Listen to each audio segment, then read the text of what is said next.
That's killed it. You made the decision to play Thiago. But Klopp doesn't change the system. Since blue back left, you don't want to change from the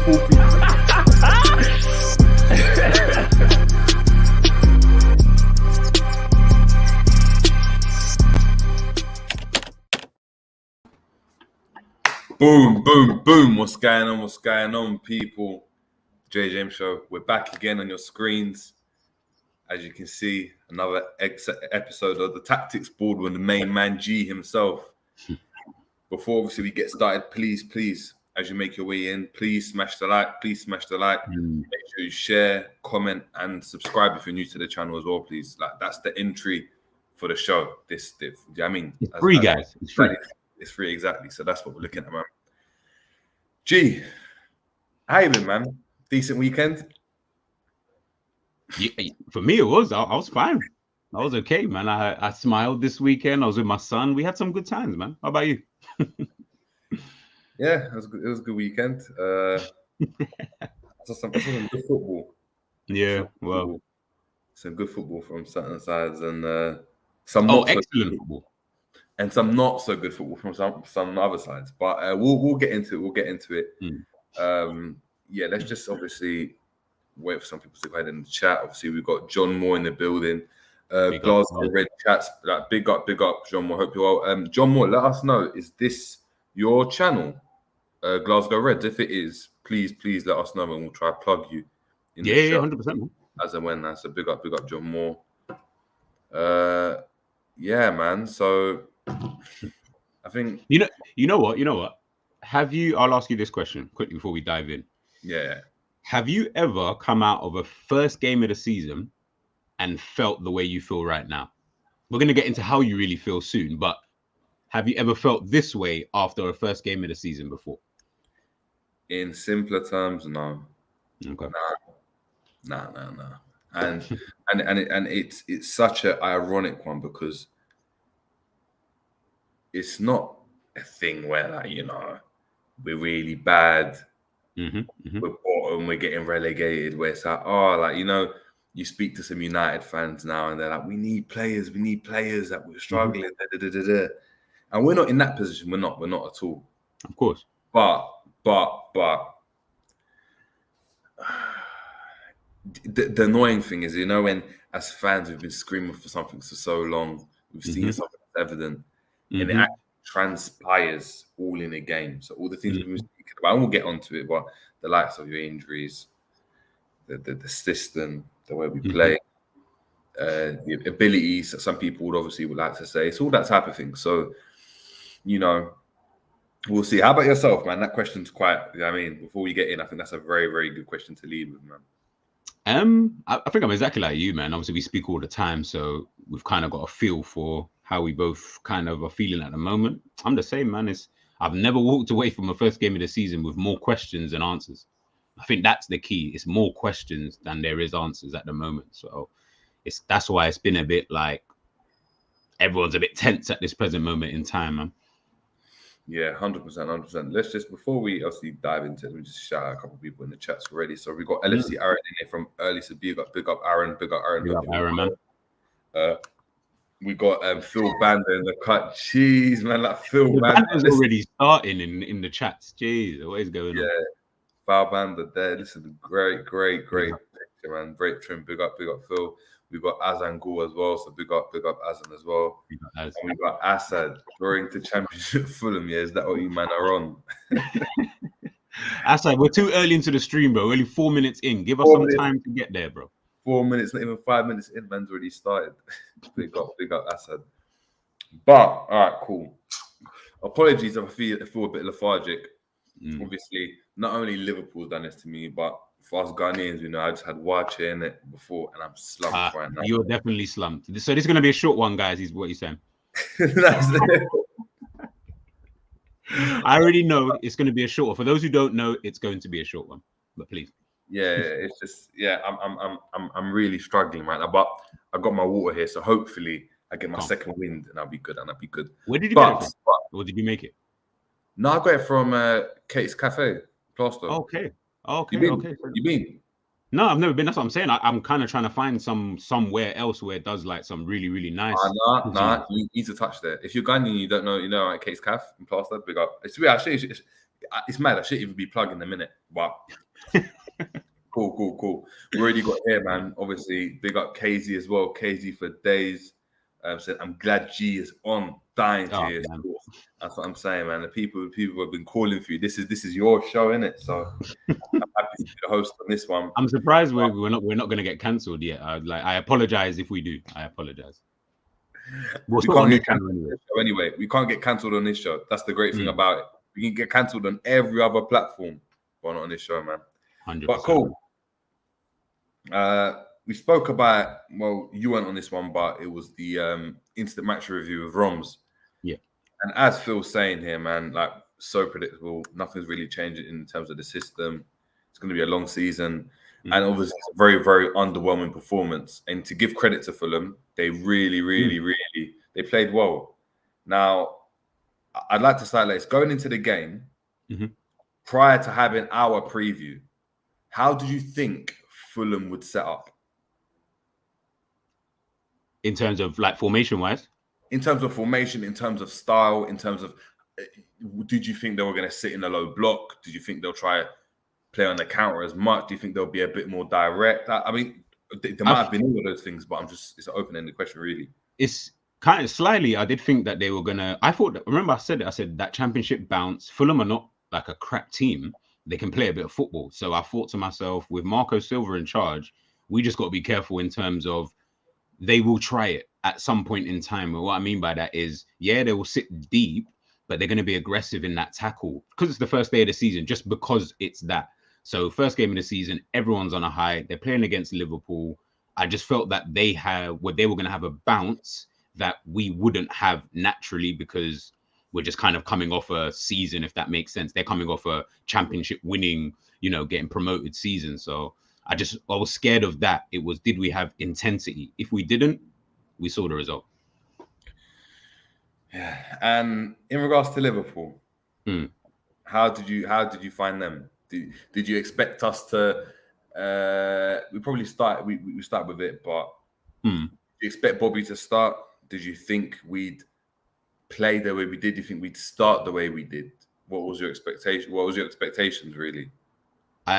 We started like okay. It wasn't anything new. Let's put it that. It was nothing new. We started exactly how I thought we would. The team, exactly the same team. We kind of knew. We knew Nunez wasn't going to start for whatever reason.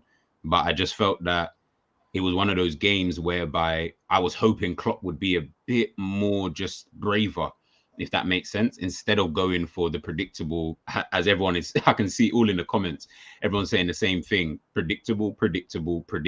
Guys, I agree with all of you because we didn't need to be so predictable. We're playing against Fulham. Yes, they've just come up, but come on, it's Fulham.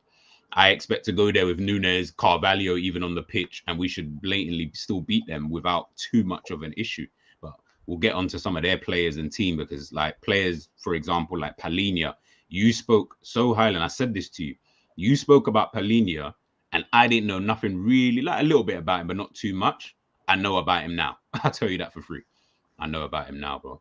Yeah, I'm not going to lie. Like in Palhinha, probably for me, if you're talking about that DM role, that first game week, for me, it would go under the radar, but he rivaled what Rodri did for City. And Rodri, I believe, obviously was better because of how, obviously, he's a better player and he's played that at a high level.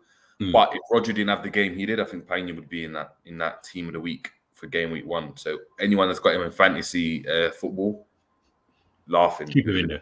You'd have been laughing.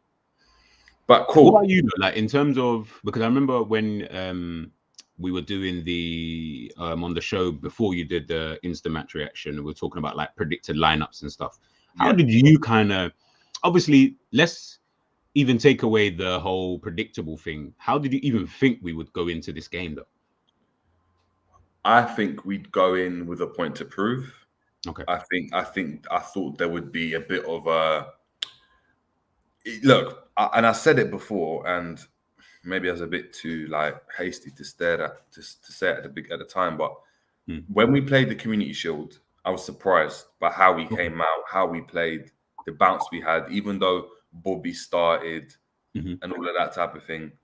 We pressed really well. Like Bobby had a good game, even though he didn't really offer anything. He had a decent game, and I've spoken about Bobby. He doesn't really offer anything really offensively. 100%. Keep the ball ticking. Doesn't really press as well either. So he's just really in no man's land. But he had a decent game. But we started really well. Salah was on fire straight away, and I expected that type of. I hoped for that type of performance in the Fulham game, like barring the result. That's what I expected. And I felt like. I don't know whether Fulham took us by surprise or we just weren't up for it. But like they came out of the blocks firing and they just pressed us all over the pitch. Like Tete very early on didn't give Diaz time to turn and face him, sprint out to him. We're talking, do you know what I mean? Cabano was just terrorizing. I was just about to say he was someone, And Robinson against Salah as well. Yeah, Salah as well. Really, just couldn't do anything really. Paignon, Bobby was a manhandling session. It was a manhandling session. It looked like a boy against a man, and a big man at that as well. Where he didn't have time to turn. Thiago as well. Really, they really harried him and forced him into making decisions that. If he had a bit more time, he makes the pass. And the one that sticks out to me was when Reed went flying in. And it was the first time that Thiago actually managed to spin him without playing the ball back. And he span him on it. He span and then spread the ball into Salah. But it was so overhit, it went out for a goal kick. And for me, when I saw that, I was like, that's where that pass has got to stick. The reason why is because if that sticks and Salah's now one-on-one, that's going to go and unease the whole defense. But that first long pass goes out. Do you know what I mean? Midway through the flight of the ball, everyone's calm. All right, look, Salah's not reaching it. Not reaching it. Mitrovic's work rate as well, really, man, like dealing with obviously Matip and Van Dijk at the same time, done really, really well. And he didn't really drop too deep to receive the ball. He dropped deep to defend, but he didn't really drop too deep to receive the ball. And he trusts the likes of Pereira to really do the running for him. And we'll get onto the stats because we do have the stats as well, courtesy of G, so big up for that. But yeah. Do you think it was a worry then? So obviously you said at the beginning, obviously coming into game, point to prove, which I agree, 100%. I thought we would at least prove like, hey, so that he can shut everyone up and say, guys, we're good. We don't need any more, you know what I mean? Like any more players and stuff like that. We've got enough here. But were you a bit worried with his then post-match comments when he's saying that he even saw that these guys just weren't at it? Like this was one of those games. They just weren't really on it for some weird reason. They couldn't really get up for it.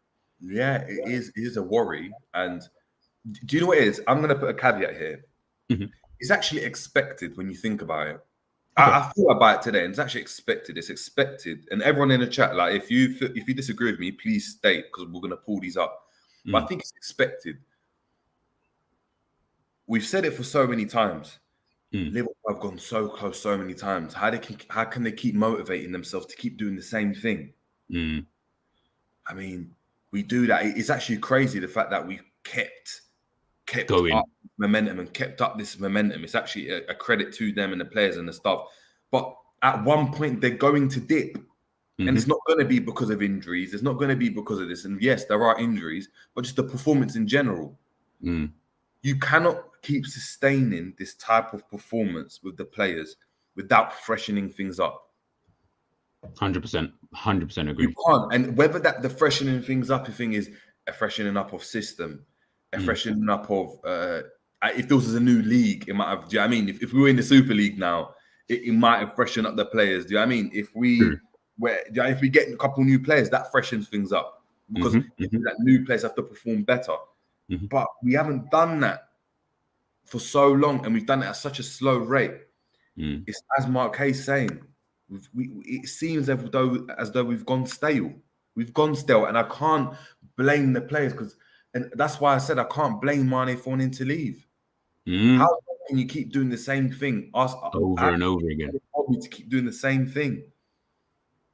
There's no ingenuity. It's the same thing. It's the same thing. So for Klopp to come out and talk about the attitude, very honest with him, Yeah, I mean, let's be honest. Although I disagree Yeah. with those other comments he was making about the pitch, which is just shut up, don't talk about it. Like, yeah. And I don't want people to say, "Oh, we're taking things out of context." No, because you can still go and say we weren't good enough and not talk about the pitch, even if the pitch was a problem.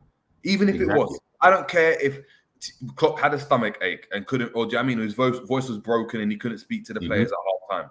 I don't want to hear that. I don't want to hear that. That's not an excuse for me. We're playing, it's elite level football.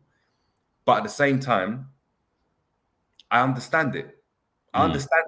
But that's on the club then. That's on the club. How can you keep a group of players motivated? Salah, it looked like in that first game, I was like, oh, you know what? That contract might have motivated him, because against City, he looked on it. But what's motivating Van Dijk or Alisson to do it again? Or Henderson to do it again? Because they've done it all. They've done it all. It's difficult. How do you get a crop of players that have achieved everything in football to do something again? To keep doing the same thing. If I told you, imagine I told you, it's weird. I don't know if you guys have ever been in a situation where, like, for Christmas or for... I see Little Man's comment. Little Man. Nah, I'm not even saying Klopp out. Yeah, I'm not even. Yeah, I was gonna say I wasn't even saying Klopp out at all. No, that's what I'm saying. We're not saying Klopp out. I'm literally saying I agree, but I'm saying how can you get? It is on the manager. It's on the club, because I'm saying how do we get a group of players motivated to keep doing the same thing? It's like, do you know what it is? If I went and told you, imagine you wanted something so bad, right? So bad. Whether it was as a child, imagine you wanted a PlayStation 1 or PlayStation 2 as a kid, right?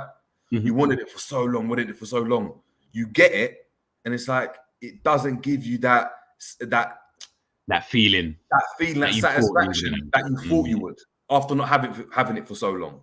Yeah. So you get it, and it's like, oh my God, and that moment is so short that you never get that buzz ever again, and that feeling, that wanting to achieve, that underdog status, that we've never done this. That's the motivation. The whole city. Now that you've got it. Like, even me, when I think about it, it was great we won the Premier League. Yeah. But it's like, it didn't have that feeling that I thought.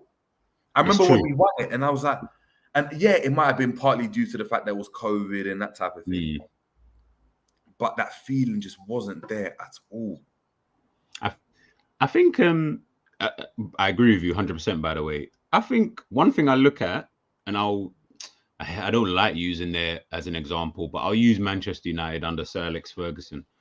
The reason why he was able to stay in that job for so long and win so much isn't just because the competition wasn't that great, but it was also, if you notice what he did with his teams, there was always like a refresh somewhere. And when I mean by refresh, I'm not talking about, and with no disrespect, I'm not talking about signing players of the level of like your Oxlades or your Diaz, even Diaz, to be honest, or even a Nunez, to be honest. I'm talking, he was going out there to, even if it's one player, Sebastian Veron, at that time, he was like a world star kind of thing at that period of time. He goes in and gets someone like that, then it's all about getting in your Nannies, your Dimitar Berbatovs, your Wayne Rooney's, like, every 3-4 years, he would just change it up.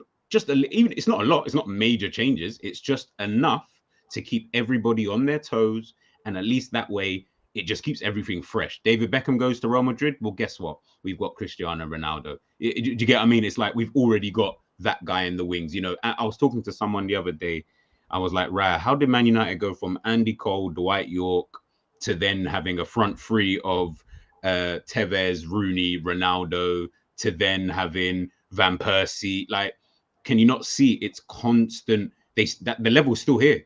Yeah. Forget the names. The level remains here, but they keep going year after year after year with small changes. And I just think that as everyone's saying in the comments, man, we're just stale.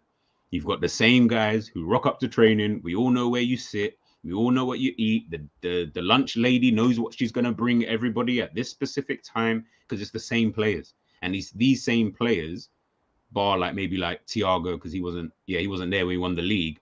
Bar like Thiago, is kind of the same team, I think. Yeah. Is it? Yeah, it's the same team. Yeah, Thiago. Thiago, and now obviously Diaz and Oh, Nunez. hold on. Actually, even let's go back when we got to the Champions League final against Madrid the first time.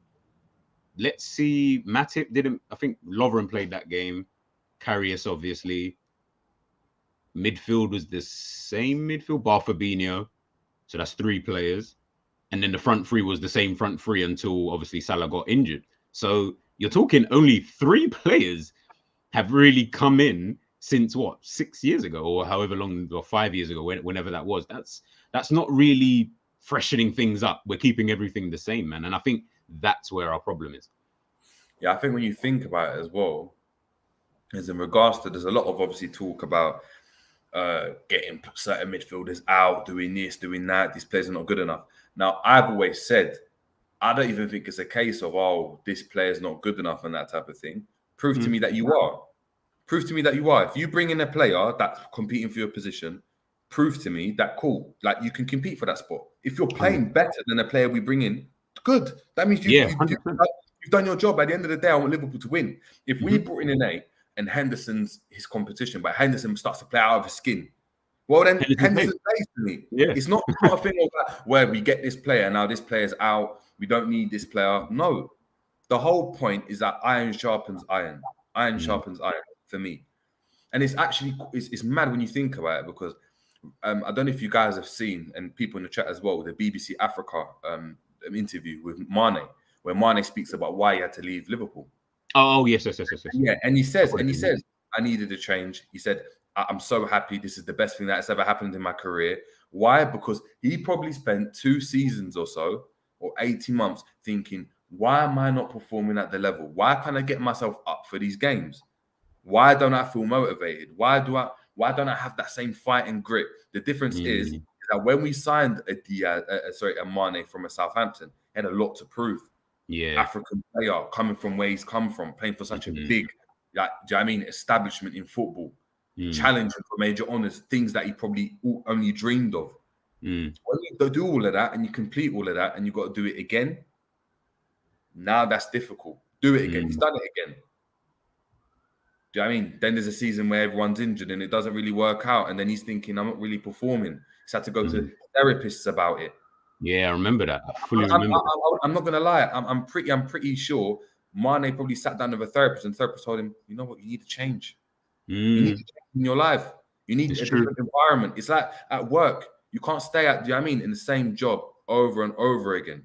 Over and over again.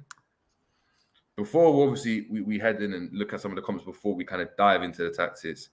We've got him. Late transfer deal. Lateness is greatness, apparently, but we got Roms in the building. Big up. Brothers. Topic gets cancelled last minute. I thought Jerry and G are live. I'm locking in. Big up everyone inside, man. Big up you two. Yeah, big up, man.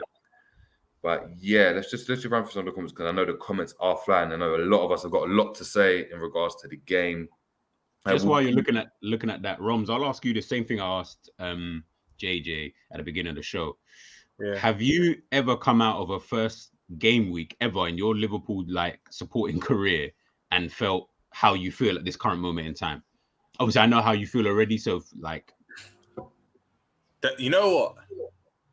I have, but the context was so different because of where we are. But I remember when we drew 1-1 to Sunderland. I think it was under Dalglish. It might have been Dalglish. Hendo's first game, 1-1 at Sunderland. It was opening day at Anfield. Oh, Anfield. And I was so annoyed because even though it's incomparable to now, but I just thought we should have won that game. But however, what you're basically trying to ask is in recent memory, hell no, for how good we are. I've never felt like that after a first game, especially in recent memory, man. And you two probably alluded to it. I've not watched the past 20-25 minutes, but it was, of course, it's the result, but it's just how we play. It's the manner in which what we played. I know you went live earlier, Gene, you were saying it. That's what's the most annoying thing. And it's the naivety as well. We knew what we already needed before the injuries, and now the injuries, because I don't know if you lot have seen while you've been live, apparently we've now opened talks with Barella, Klopp and Pep apparently contacted Inter. I don't know if you lot have seen, but I'll send you it after. But apparently, open talk with Barella. We're trying to wrap the Jude deal now today for next. So what we did with Kate for next summer, but we've been hearing that for weeks. So I'm not really buying too much in for that. Yeah. These Barella links are fresh now, apparently. So okay. Yeah. Okay. But to answer your question, G, I never have, man. Yeah. We'll see, man. Man. So we'll dive into it soon anyway. Yeah, the John chat's been Moore. popping up today, man. Right. Yeah, man. Big up. Listen, there's 28 of us in the chat right now, so really, really early. Please smash the like. If we can get to 28 just straight off the bat, like much appreciated. Look, it's free. It helps the channel moving. Listen, guys, we need you to share this with your friends, with your girl's friends, with your girl's friends' friends. If she's got a friend, all of those. We need the whole nine. Exactly, man. John Moore saying Klopp should have pulled Bobby off 30 minutes into the game for me. He was nowhere to be seen. Yeah. Just should have started, bro. Yeah, that's the main thing. That started. Azan Ghoul saying we should do a lot of changes. That Fulham game proved us why we need to do it. Yeah, it did. It definitely did. Realism Jared, hold on. Whoa. Realism Jared, big up Jared, saying you can see Pep has changed the way they play. Everything catered for Haaland. Klopp on same false nine Bobby Prime tactics is madness. Yeah, it is. I mean, especially with when Bobby goes in and tries to play 100%, I think the whole team structure needs to change and Bobby needs to fit into that as opposed to us fitting to what Bobby does. I think that's the main thing, because I will come on to it. But when Nunez came on, it completely changed the dynamics of the game. So, LFC Aaron saying we are just too predictable with Bobby or Firmino starting and teams then just double up on Salah. Playing Darwin frees up a whole attack 100%. Yeah, actually does. Yeah. You know what it is? You two have alluded to it in past streams. You know what it is with Bobby now? We know he's on a decline, but what's worrying me is his press and his energy just isn't the same. Because there's one thing not being to retain the ball, but how can you affect the opposition when you don't even have the ball? And even that now, I know you two have brought it up a lot, but the press is not there now. And I'm kind of just looking at him like, what do you now offer? And this hurts. This is my favorite player of the Klopp reign. But sentiment aside now, it's like, what do you now offer? It's worrying. Nothing. For me, he actually offers me nothing. Yeah, 100%. Like his pressing's not there. He can't pass. Yeah. Got pillows for feet. So there's only so much power you can shoot with pillows on your feet, bro. Like if I put pillows on your boots, there's only so much power you can get into a shot. It gets to a point where like it's just not effective, man. Marquez saying it was a cowardly lineup. Yeah, I did allude to that as well. I said in the instant reaction, didn't I, Roms? I said, it was a bit of a cop out. It was. By the way, guys, if you haven't seen the instant reaction, please make sure you watch the beginning of that. Yes. Please make sure you watch the beginning of that. Please. That had me in stitches, but it's so true what he was saying. But please just watch it for yourself. First 2 minutes. Just please check that out. You won't see another content creator. Yeah, you're gonna a visual. Give me science like how Jerry did. I was in stitches. And also big up G, man. G did a live reaction. If you got Insta, make sure you follow G up today, man. That it was proper. Love, man. No lies told. Oh, no. We can't lie around here anymore, man. We're tired. We're tired. Sammy, big up Sammy as well in the cup, man.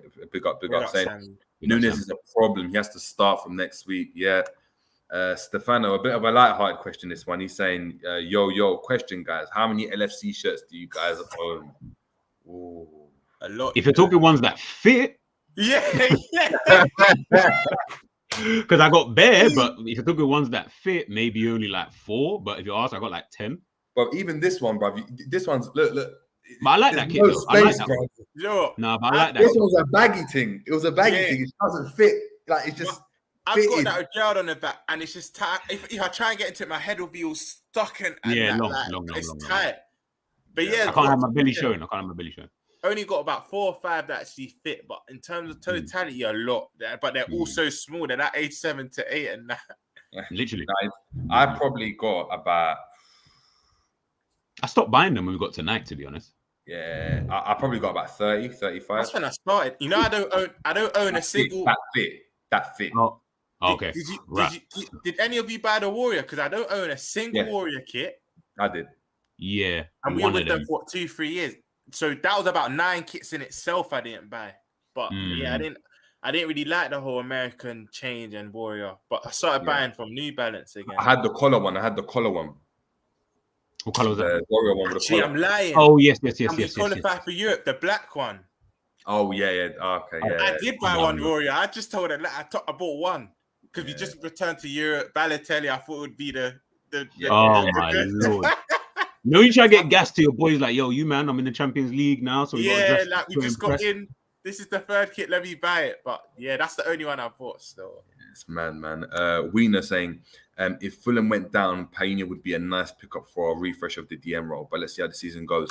Facts. I don't know how Fulham managed to pull that off. Marco Silva was definitely, on his knees giving out some fellatio or something, bro. I don't know. Yo. I don't know. I don't know how he managed to pull off that signing, bro. I really don't know, bro. You know what? Yeah, I didn't even know what that word meant, but I just put it in context. Yeah. I was just about to say, when you put it in context, you'll just know straight away. You just know straight away. You got to say that not to get cancelled, innit? I was just about to say. Yeah. You said the term, so yeah, man. Mitro looking like Zlatan. It's long. Listen, we'll get on to Mitrovic's performance, man. Let's see what else there is. Obviously, we got the OG in the chat as well. Make sure subscribe to Saint LFC TV. Gang, big up the G's them. See what I did? G's. Hey, you're not making me laugh. I'm trying to be serious today. I'm trying to be in my game mode. Yeah, man. So big up everyone. There's one more here I just wanted to big up as well. Guys, Klopp Zone. Please make sure to check out Klopp Zone. All your kind of graphics, match reactions on Insta, everything. And make sure to check out the YouTube channel as well. Please, if someone could go and just plug everyone's YouTube details and Insta details, just plug them in the chat. Much appreciated because people can just go and check it out, man. Appreciate. Look, there's 46 of us in the chat at the moment now, so big up, like massive numbers. Good numbers. Get to 30 likes just from the jump, that'd be incredible. I'm going to nominate someone to be my like counter in soon. Who's going to be responsible for us getting to 30 likes. So listen, if you don't want it to be you, make sure. I mean, we've got 52 now. So Jesus Christ, the numbers are just these numbers are flying up today. Rising, bro. So big up. But yeah, man. We'll get into it. We'll get into it. Cool. Where do we begin? We start off in a 4-3-3. Bobby is a false 9. Now, I'm going to ask both of you guys, what do you think Klopp was thinking by playing Bobby as opposed to Nunez? Now, forget the side of, we need Nunez. You got to give Nunez time to bed in, or do you know what I mean? He doesn't want to throw him in the deep end too much. He wants to bed him in or whatever. What tactical reason was there for playing Bobby first game of the season? I know it's a long question. It's a difficult question to think about because we're not Klopp. But if you were Klopp, what would be your reason for that? I think the thing I said before, remember I said it on a few streams ago, Diaz and Nunez, in my opinion, that won't work long term. I said it. He can't have Diaz and Nunez playing in this. It's going to happen anyway, but I just can see problems with that because the way that Nunez needs space, I feel that Diaz occupies that space that he's always trying to look for. And you saw it when Nunez came. Sorry to jump in. Sorry. No. When you said I can relate to it just now, it's going to be so quick. Do you remember when you used to have sports day as a kid and you couldn't really control your run straight? So you've got two people running into each other's lanes. That's where G hit the nail on the head. That's the problem with Nunez and Diaz. They're going to make the same similar runs and just nullify each other's space. Sorry, I just had to put that in. Carry on. But it's exactly what Rums is saying. That's exactly how I see. I've always said it. It's going to have to be Carvalho. He can only realistically choose Carvalho because Carvalho will give him the space enough because he's not as attacking as Diaz. Diaz is always kind of look for the goal, trying to shoot, trying to do this. But so is Nunez. Both of you can't do that. It can only really be one of you who does that. So, but guys, Carvalho's he's not as we'd have to completely change the way what we expect from our wingers, because he's not in the mold of a Salah, a Diaz, a Mane, even a Jota. He's not explosive enough. He's not strong enough. He's got the ability, but it means he's got to come in much more and play. He's got to play more central. We've got to keep the ball a bit better in a City system that we saw it. We saw it. They really played like that because they had Grealish and Foden out wide. Do you know what I mean? In the game yesterday, when you thought about it, they didn't go for your Sterling and your Mahrez that are much more explosive. But Carvalho's not that type of player, so we'd miss out a lot. Because when you want him to get one-on-one with your man, he struggles to do it. And we saw the same thing with Sancho at United. When you play in the Prem, look, he's got bags of ability on the ball. But when you play in the Prem, your athleticism is a massive thing. Because you're coming up against fullbacks that are going to be at you like this. And Jerry, you know what? I pray that doesn't happen. Everything you just said is spot on. Because I'm happy you made the Sancho comparison, because a lot of people are saying him, etc. But I feel with Sancho now, his confidence is low and he's not even beating players now. This is the worry. I hope Carvalho doesn't kind of fit into that mold where he's not even trying to beat players, because one of his biggest assets at Fulham were gliding past players that they weren't even there. And word to what you just said, because his athleticism isn't the best, he could fall into the trap where it's just he's getting in one-on-one situations and just popping it off and just keep popping it off and trying to get it back, and it's not always working. So that's actually so true. Yeah, because I even saw it. Sorry, G, just to let you go. No, please. Yeah, I saw even in the game, even in the Community Shield when Carvalho came on. Yeah, Carvalho made a really, really good run, to get the goal for Nunez and had a decent kind of outing.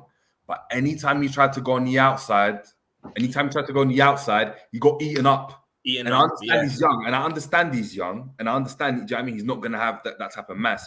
But for us, when you're playing on the wings like that, and the way we play, you have to be able to do that. You got to be strong, because a lot of the time, where are the balls from Van Dijk and the keeper going?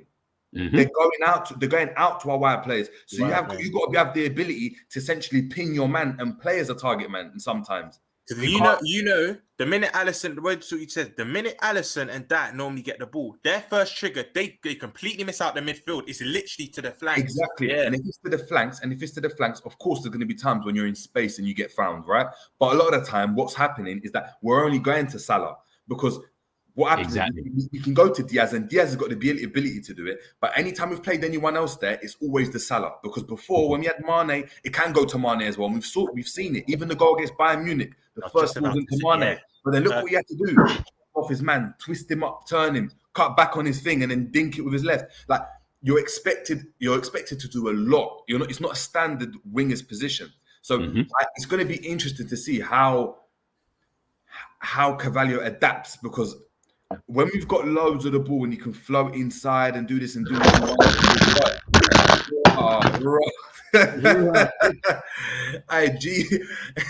He's having earthquake set. He doesn't know what the hell. This is what our club's doing to us, man. Yeah, there's some technical issues on G's side, but as I said, man, that's going to be really, really interesting. But cool, Roms. What? I'm going to give that the same question to you, because I know we moved off from a bit. But what did you expect from Bobby?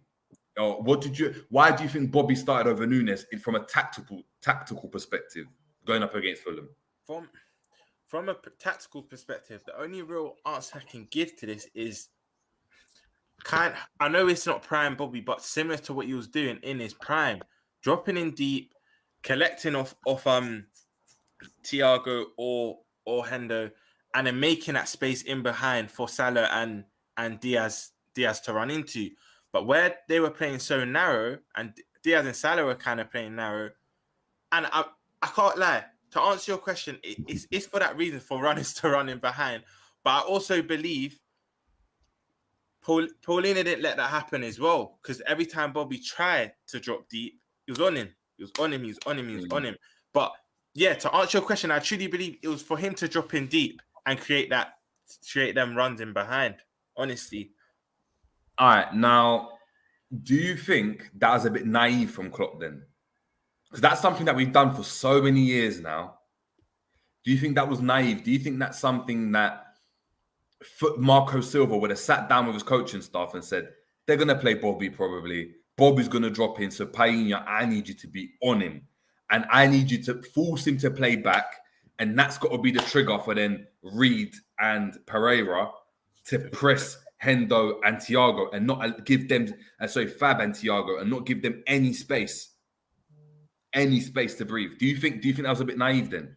100%, and especially like you said, the fact them two will always be there, and now get him, because what would then have to happen when Firmino's trying to drop in deep and them two are already on him? You're then asking kind of Salah and Diaz to come back and help out. Then that gives us no penetration, no attacking outlet on the flip side. So it was very naive from Klopp, to be fair. And we even alluded to it in the preview. Fulham were always going to set up like that. All five of us agreed. So, and this is why I was calling for Nunez so much. But you know what? I'm here actually trying to explain to you why Klopp started like that. I actually don't know, Jerry. I actually don't know.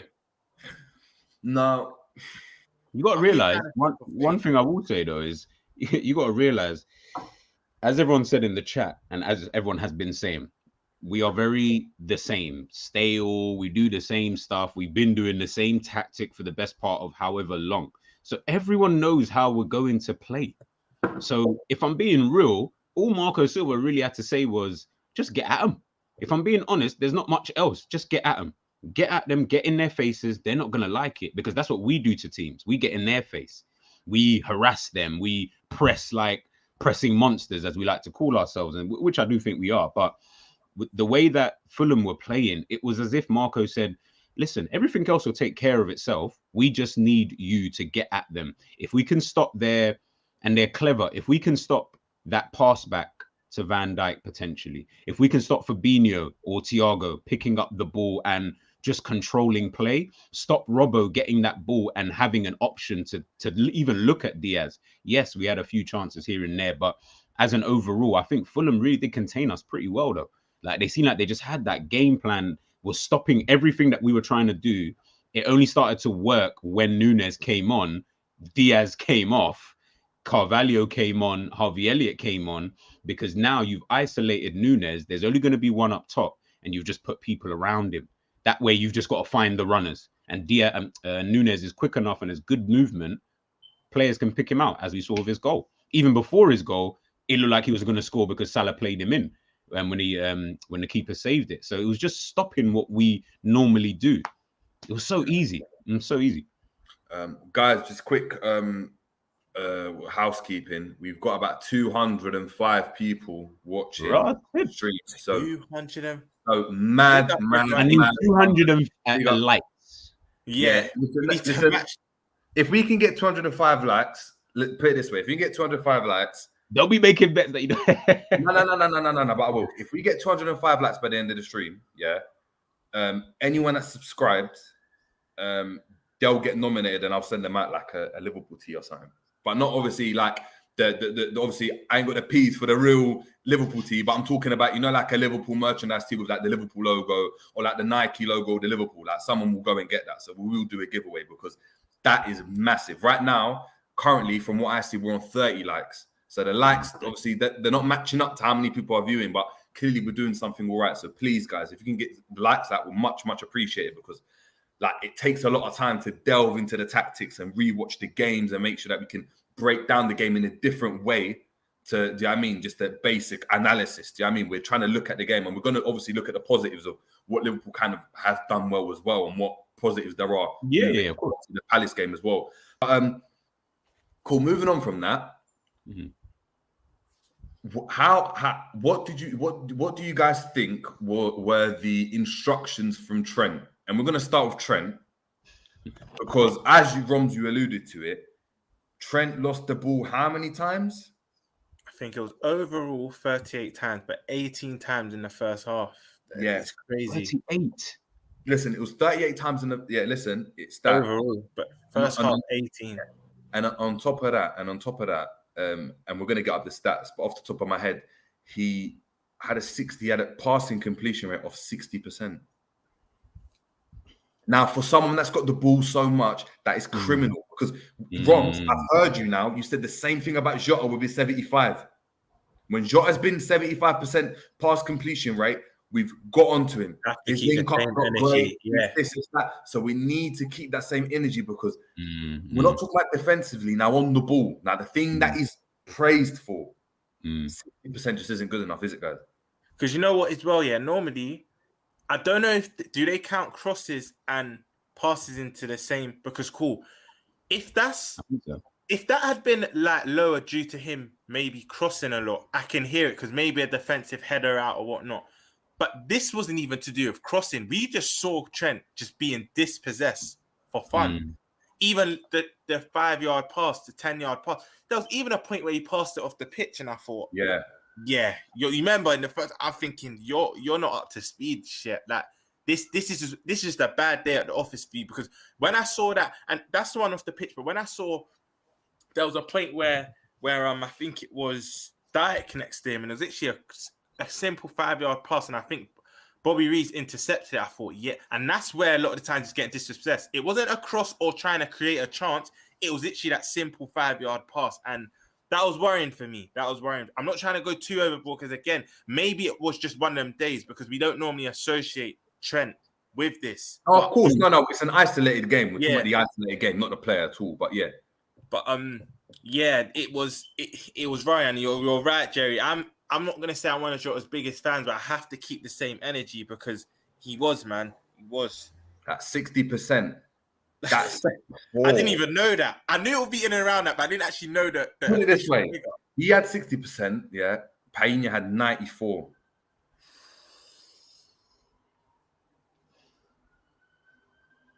That's mad. Which is mad. I'm not even gonna say anything on that, because that tells you everything you need to know about the game in itself. The central midfielder who was coming up against arguably our best midfield has got 94% pass completion, but our most creative player, the guy that we look to really create all of our goals, 60%. That's 34% less than their defensive midfielder. Come on, bro. What's that? That's and you know that's embarrassing as well. The defensive midfielder, we all know action areas of a pitch. Most of the action happens in the middle. So you're supposed to probably make the most mistakes because you're being pressurized the most in the middle. For him to have 94, the disparity in that is crazy. Crazy. It's ridiculous, man. Cool. Who else to pick out, man? You know what? Also, that's a good segue into the next player. We love him. You know I'm coming to you. We love him, but do you have the stats for Thiago? Because I'm interested to hear what his were. We got them. We'll get them out. We'll get up all the stats. We'll get up all the stats. I was talking about someone else. Yeah. Talking about someone else. But from a tactical standpoint, let's look at the defense. Obviously, Tsimikas is out injured, so that's not really an option at left back. So we got Robbo, but no one's really too fussed with Robbo playing, right? He's still world-class left back, been solid for us. Matip and Van Dijk, there's been a bit of talk amongst the fan base who's starting, Gomez, Konate, or Matip. And I'm obviously in the Matip train 100%, as guys know. Now, Matip, from a tactical perspective, a couple of times did the right thing. He drove out the back and really offered us something different. We actually opened up, and it was like he was going to score a similar goal to last season, where he's ran with the ball, laid it off to Salah, made the run into the goal, and the ball's going to come across for him to finish in the Leeds game. But obviously, the pass didn't come across, but it was working well. The thing is, though, and this isn't now, I guess it's not attack, then you can't fault this on Klopp, but his passing was really, really bad as well. He gave the ball away a lot. And defensively, he was all right in terms of, do you know what I mean? Like, he didn't get skinned like a certain other centre-back where we're going to speak about as well for a short while.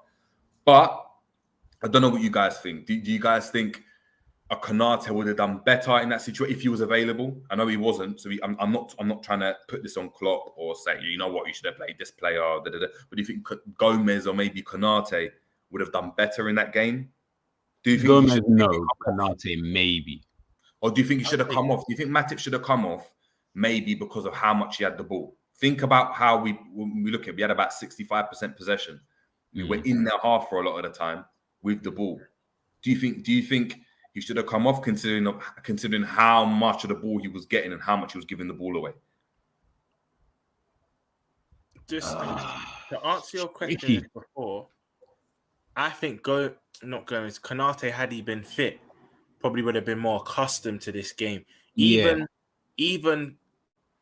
just down to the personnel of Fulham and Mitrovic and himself, I feel like Konate would rather that battle, that kind of, he's more accustomed to it than Matip, because Konate is the more athletic. But with that being said, I would still go with Konate, Jay. I feel that this game was kind of for him, and like you just alluded to, because of how much Matip had the ball, I feel like we were over reliant on him, and we alluded to it in the review. How can we be so reliant on a player that's in our back four? That's crazy, because then that's just leaving holes. But yeah, not Gomez at all. I've just seen LFC Aaron say Gomez would have got bullied. He has that tendency. 100%. That's what I know. You just said G. That's why you said not Gomez at all. But I think for this particular game, and you know why for this particular game is Jerry.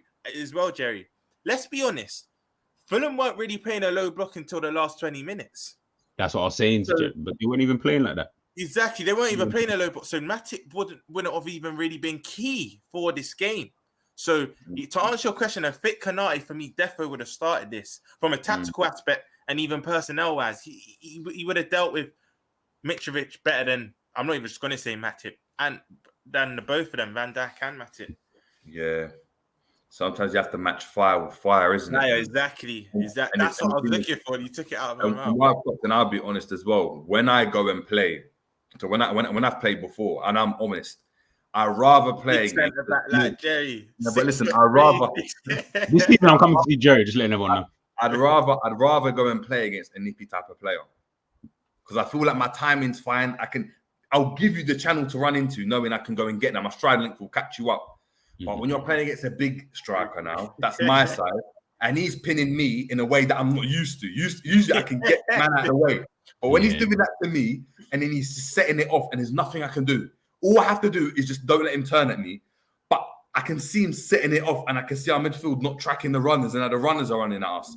That's a difficult game to play. And I feel like Verge struggles with that a lot as well, you know? Because even and I said it a couple of times, even the headers he was doing, it was just like, little flimsy headers, they were just coming off his head and dropping. Remember, midfield setting up their counter attack instead of just like, you know, that dunk, you know, when like Anderson for Crystal Palace, anytime the ball, or what their centre back was doing, Tim Ream, every time the ball was coming up in the air, boom, away, clear, like, gone. No one's getting it. They were literally screaming Ream every time. Every time there was a clearance, because they knew what it was about. No nonsense. He made sure he got it out of the danger area. But because of the way we play, and I think this is why Fabinho is really, really important, and we'll get onto him. But Van Dijk or the centre backs can really head it anywhere, because they know the way we play tactically, and this is a positive from Liverpool.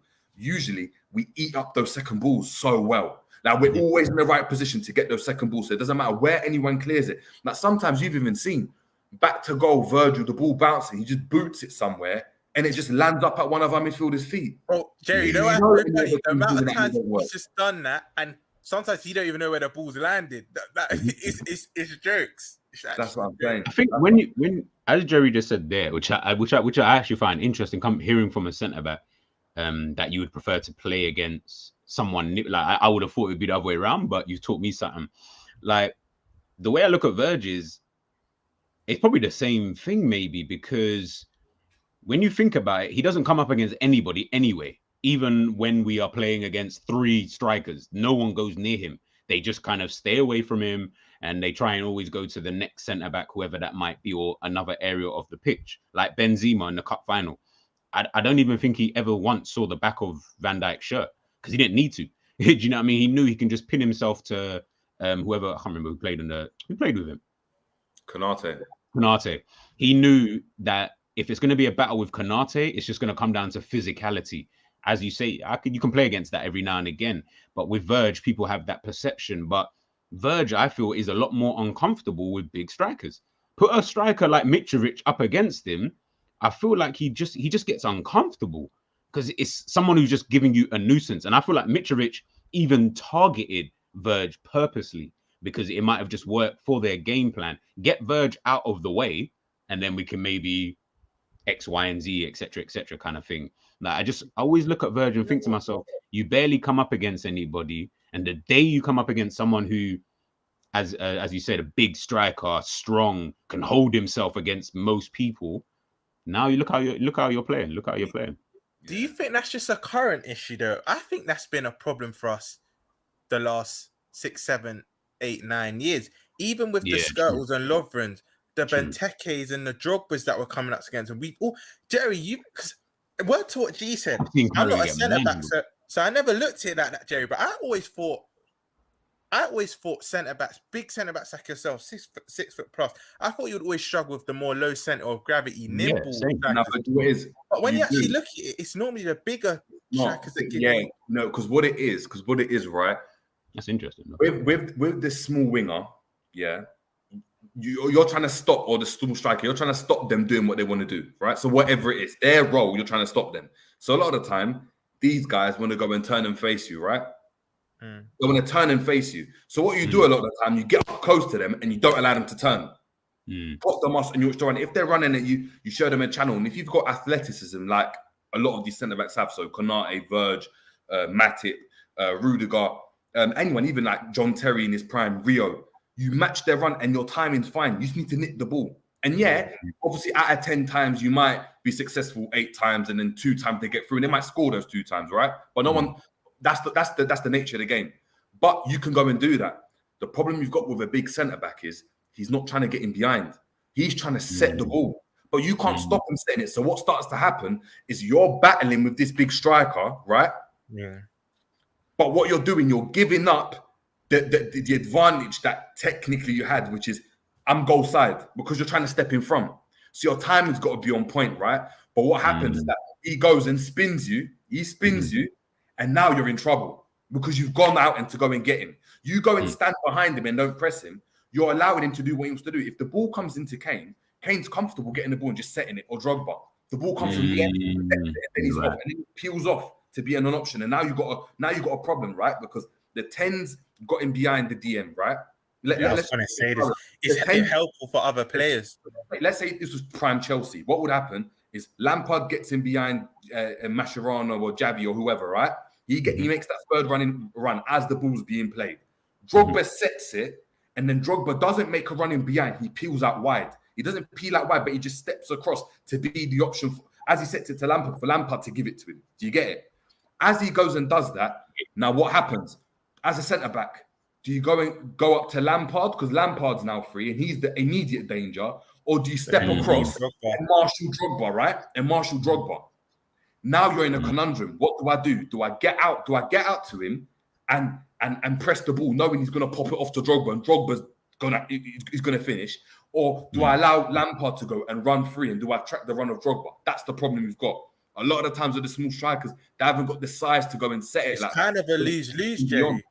Because if you were to then track the run of Drogba, Lampard gets the shot off. Like that's why DM's so important. That's why Makelele or Kante is so important. That's why he was so important. When that happened, Kante's there and you see it a lot of the time. He just eats up from behind. Fabinho as well. Trent, Matip, Verge, they all delay. When the player's running at them, it's easy. The striker's never going to try run at you like that, because if you eat him up, He's going to try and, take a couple touches, drop a step over, drop the shoulder and see if you bite and then take it. By the time you've done that, Verge is dropping off slowly, jockeying. Fab comes from behind. Yeah. Sorted. You've eaten him up now. When you're playing that back to goal striker, it's different. It's a different game to play, and players don't play that way anymore. So it's difficult. You're not accustomed to it. The midfield's not accustomed to it. Do you know what I mean? Watching the third run, and that's why you saw so many times Verge and Matip getting pulled and plucked out of position so much in that Fulham game. That's you've actually taught me, because I've never really masterclass from Jerry right there, people. Masterclass, man. See this content you're getting. Get this. You just taught me something. Jerry, you know me that I'm because I've always played in the front three. I've never really had to worry about the defensive aspects of the game.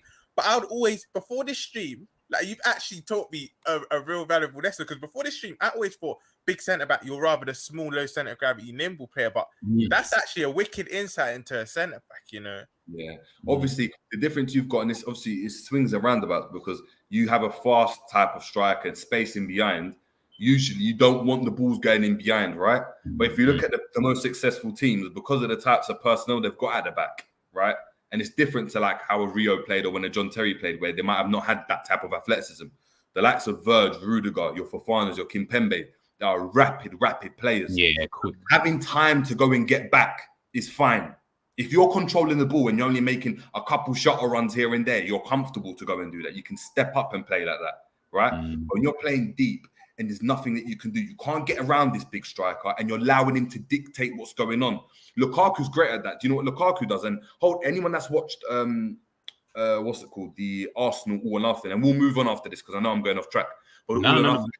The game that Lukaku played against Arsenal At the Emirates, what did Arteta say? Lukaku's dictating where our line is because he's standing in an offside position, and now we're shook. He's dropping in, and we're staying goal side instead of being brave and staying in front of him. Because he's so big, we're trying to stay goal side, but he's just standing offside, knowing I'm just going to stand offside. You're either going to meet me or not. But if Pulisic or whoever on the wings or Havertz beats you, and he creeps up in front of me, now I'm on side automatically, and I'm already in an advanced position to you. So the defenders have got a choice to make. And Pablo Mari was like, well, the midfielders have to help me out. Like, I can't, if he pins me every time, there's nothing I can do to stop him. Like, I can't, too big for me. I can't get around him. I can't get in front of him. He's going to set it left or right. I can't go to the ball because I'm going to leave Lukaku. So the ball just gets set into open space and you've got runners. And that's the problem you've got, man. And that's the problem you've got. You look at football, man. So it is troublesome. But, sorry, guys, about that. But Verge. Masterclass. I like it. Listen, if you're centre back watching this, that's free game. That's free game. We might not be as tall as Jerry, but that's still free game. You don't even need to be, man. Just what he said alone should be enough to help you. Listen, if you're playing fives, it works all the time. You got your timing, getting in front is really when the ball's getting played, just trying to nip in and get it. If you can't get there, though, don't let him turn you, but you'll see it. When you play fives, a lot of the time, if they're playing with a target man, it's difficult. But Verge. Not the best game, innit? No. Like, he was just getting, like I said, I generally believe that they felt with Mitrovic, they could, I don't like using the word target, but it looked like they were able to target him because they know that with Virgil as well, remember, he kind of likes to set that long ball sometimes, like out to right-hand side. So usually to Salah, he likes to ping that ball. So it's like, I just felt during the game watching it, I'm just looking at it thinking, they're looking at Virgil more than they're looking at Matic. That's just how I felt in the game. Yes, Matic didn't play great or anything like that, but it was more a case of they're looking at Virgil because he's the one that's probably going to set the next attack. When it gets there, when he plays that crossfield pass, Salah sets it back, midfield. It's like, it's all robotic in the movement, to be honest, which is good in a sense, but it's very robotic. But if you stop one cog, that's it. It doesn't even work after that. You can't do anything after that. And that's why Fulham, I just felt they were just so aggressive with it. But with Verge as well, especially, like, he just didn't have a good game. Mitrovic was just bullying him in the entire game. And you know what, Jerry, it's crazy that when Jerry said this in the review, you know when you kept seeing something, but you can't put your finger on what it was? Van Dijk, and it's uncomfortable conversation for our families, not for us three, because we can deal with these conversations, but for the fans that don't like to criticize the club. Van Dijk has this knack of setting up attacks for the opposition. Like sometimes the careless headers, and I was clocking this for about the past year. And when Jerry said it, I thought it's actually true. There's a couple times he was heading it carelessly. Cabana and you know what? I'm not going to say it was straight to their feet. He would header it carelessly into a space where there was another 50-50. Then they would win that 50-50. Then Bobby Reed and Cabana would be on the attack. And it's kind of like, Virg, if you just headed that out of play, not even necessarily to any of our players, just out of play, it would have stopped any form of attack. But you know what? I'm not going to go too in on Virg, right? And I do feel I reckon he will have a good game against Palace now, because I know they've got the Matetas and the Ayes and the Edwards, which are similar. They're not as aggressive as Mitrovic, but they're similar playing styles. Not really Ayew as such, but Edward and Matetas. I do feel that was just a bad day at the office for him. I don't think that's once in a blue moon, but we have to speak about it. It was one of his, probably I'm trying to think of more performances. Probably his worst performance I've seen, probably in a Liverpool shirt. I'd agree. And I think worst. And I think talking about Crystal Palace, and we'll get onto that because we'll have the preview for that game for you guys. But Anderson is going to be a problem with our high line. Anderson at centre back is going to be a problem, and that's now a tricky thing because who do you play there? Do you start Nunez and expect him to do that dog work? To ask you that. And we'll get onto that. But do we expect him to do the dog work of Firmino? And his role is to stop Anderson playing that ball because Arsenal couldn't do it. No. And Jesus is one hell of a presser, and they couldn't stop him there. And he listen. That's probably the best long passing display I've seen in a 90-minute game. You know what? I'm gonna put a question to you. He's injured, but you know who'll be perfect for this Palace game? I'm not his biggest fan, but try and think of one of our attackers that would actually be perfect for that press. Jota. Yeah, he would actually be accustomed to this game. Again, I'm not his biggest fan, but if any even people in the comments, if you watch that full 90 of that Arsenal and Palace game, Jerry's spot on. Gabriel Jesus is one of the best pressers in the league. Some would argue the best. And he couldn't even stop that Anderson. His range of passing. I saw it at Fulham, to be fair. I did see it at Fulham. But it's gone to like another next level. No, this game, I don't know whether it was how Arsenal set up. I haven't deep. It's kind of like it went to a next level, innit? Bro, he was playing passes like Kevin De Bruyne. Like, it was mad. It was actually mad. And because this is where a lot of games, this is where knowing the system and playing the system many times in competitive games, this is where it's not really going to suit Nunez, because are we seeing Nunez do that for, let's say, 60, 70 minutes constantly? Because he's going to have to. And I'm even hearing Elise could be, I know we're going to preview that game properly, but I'm even hearing he's back in training, he could be available for that game. That's such a good point you made, Jerry, because it's easy to say we want Nunez to start, which I still do want him to start, but Anderson will be a problem. Jerry's right. Anderson will be a problem. Yeah. Just a quick one here. Little man, big up Little man, saying, to be fair to Virgil, he made Haaland look like Jamie Mackie reincarnated, which he did. The difference you've got with a Haaland is Haaland although he's a big lad, and this is Lukaku, he plays like a guy who's small. They don't play to their size. Yeah. So what happens is Haaland doesn't go and play as a target man like a Benteke or a Mitrovic. He doesn't. Same way Nunez, though they're tall, they're not those type of strikers. If you see it, they're not good. They're not really going to outmuscle a Verge or whatever. They might make it a bit more uncomfortable because of their size. But if you even look at the goals that Haaland scored, the penalty and the goal, Haaland goes and sets it to Gundogan. Well, Gundogan gets it in turns, and Haaland's in behind straight away. Yeah, he's not there. He's not peeled off to go and set the ball for someone else to go and get it. He hasn't done that. That second goal off De Bruyne, he's making the run in the channels. That's the difference.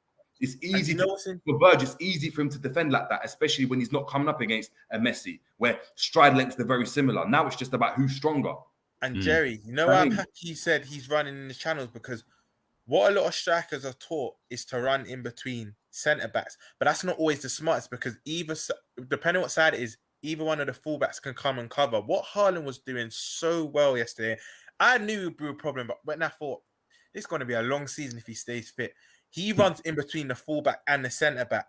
So, and at that point, the other centre backs engage in something else. And when he kept making that run, I already said if Pep kept him on, he probably gets 3, possibly 4, because they could. And that's not even really down to tactics. It's just like, what can you do when a play's that quick and he's making a run? But word to what Jay said, they're not really playing to, and it will be easy for him to do the Mitrovic kind of Benteke or hold it up. But the fact he's not makes it even harder, because he has them attributes, but he's playing like a low center of gravity striker. It's crazy. It's crazy. Yeah. I think that's what we'll get on to, I guess, like midfield and all that kind of stuff. But that's what we were saying, like off air, about Haaland isn't making them. Rums just said today, he's not making runs, as you say, in between the centre backs. Nah, that's for De Bruyne or Gundogan to do, so they can occupy like one of the centre backs, if not both, because they're both kind of, one's looking here, but then one's still looking at this runner here. He's looking at the fullback, but remember the fullback's still worrying about Cancelo, who's running on the other side, and then Grealish is also still standing. Like, we'll get onto that in a minute, but the movement is just different over there at Manchester City. I ain't never seen that. It's different. It's different. All right, midfield. Before we move on, because I know G as well, you got some notes that obviously we're going to run through as well that you sent over. But I think, I don't know what you guys thought, but I thought that I feel Fabinho, he was probably the best out of our midfield that started, but still struggled to get in the game. He struggled to get in the game. I think Pereira done a number on him because he didn't really allow Fabinho to get on the ball in those half spaces in behind Pereira or in between the kind of the Pereira and Mitrovic. And a lot of the time, Mitrovic was screening Fabinho a lot. So it ended up where Fabinho was almost playing as a right back and a left back, trying to get on the ball, which essentially just made a back free and was really, really easy. What you really want, in my opinion, is you want your Fabinho, especially when you're playing as a single pivot, to be higher up the pitch because Van Dijk and Matip are really good on the ball. And because Trent really advances on the ball, you want Fabinho as high up as possible to be like, go on. We trust that the combination of Verge, Matip, and maybe the odd Thiago dropping in, or Robbo or Arnold, to always overload that front three of theirs, which was obviously Bobby Reed, Mitrovic, and or Cabana or Pereira. Now, obviously, you struggle to get on the ball, and I feel like that really impacted the way we played because I don't think we were as high as we wanted to in a lot of the time in the game. I didn't see us in their half as much as we have in previous games. I don't know what you guys thought of that or about Fabinho. But I think I agree, man. It's like they were, like I said, they weren't sitting deep. Rom said it earlier on. They weren't sitting deep until the ending when like Nunez and that was coming on, and the game looked like we could maybe snatch it. That's what threw us, because most teams we play against sit deep. Even Tottenham, when we played them, they were sitting so deep you thought, right, they're going to be on the goal line kind of thing. Like, that's all teams do against Liverpool. They just sit deep because they know that's one surefire way to kind of stop us, is that we then we don't have a player to break the lines. We don't have a player who can needle pass. Like, we can't really do that. So they were just pushing up, and I know it's simple, and I know we do have that player, but he's just never fit. Do you know what I mean? Oh, sorry. Yeah, but listen, that just goes to show how much he's not available because you even forgot. Okay, sorry. We have a player that someone would say could potentially do it, but is never really here. But like at the end of the day, it's like they were just so. For me, it was just the aggression. Yeah, we're going to look deeper into the tactics, but it's just the aggression and knowing that if you get at us, you can stop us. Everything else, obviously, you're going to need the quality in, your Palhinhas, your Mitrovic's, your Pereiras, your Tetes, your, Bobby Reed when he was on. Like, yes, you're going to need those players to maybe show a bit more quality when they're on the ball. Without the ball, if you're aggressive and you can get, as Jay just said there, Fabinho, stop him. Don't let him control that game. Because if he can get control, we've seen Fabinho pick up the ball over the top. Pick up the ball over the top. It's a great example of that, G. Mane's goal against United one year. I think it was Mourinho's last game where he received it on the half term. Mane made the run, pinged it. The perfect weight of. That's one of the best assists from that year. I think that was title winning year. It was, wasn't it? Or the year before. I can't remember which year it was, but it was. I know it was. Mourinho got sacked after that game, but that weight of pass. And word to what Jerry said, Fabinho was having to take up fullback positions to create stuff that to get on the ball, to give angles. Yeah, exactly. And for me, I feel, I don't know you two's opinion on this. When Fabinho has too much time to think, sometimes he picks that wrong path. I think when he's on the half turn and doesn't have that much time to think, it's almost like he plays the correct pass. I don't know if you two have realized that. Yeah, I think it's because his role in there is not necessarily to go and be he's not a creative DM. He's not a Jorginho. He's there to go and break up play and screen the back four and essentially allow Robbo and and Trent to, do you know what I mean, and bomb forward and get on the ball. And he's there to essentially play with a back three and help Verge and Matip get out of the first press and then give it to a Hendo or Thiago, right? So it's easy to just go and give the ball to someone. I think when the team's so deep, so at times, or he's getting on the ball in different positions, now he's part of that first press as opposed to being part of the second one because he's having to drop in line with Fabinho and Matip. He's turning and he's seeing Mitrovic, Pereira, Reed, this, that, and Thiago and Henderson trying to show options. So now he's got to be a bit smarter with what pass he plays, and he's got to be a bit more.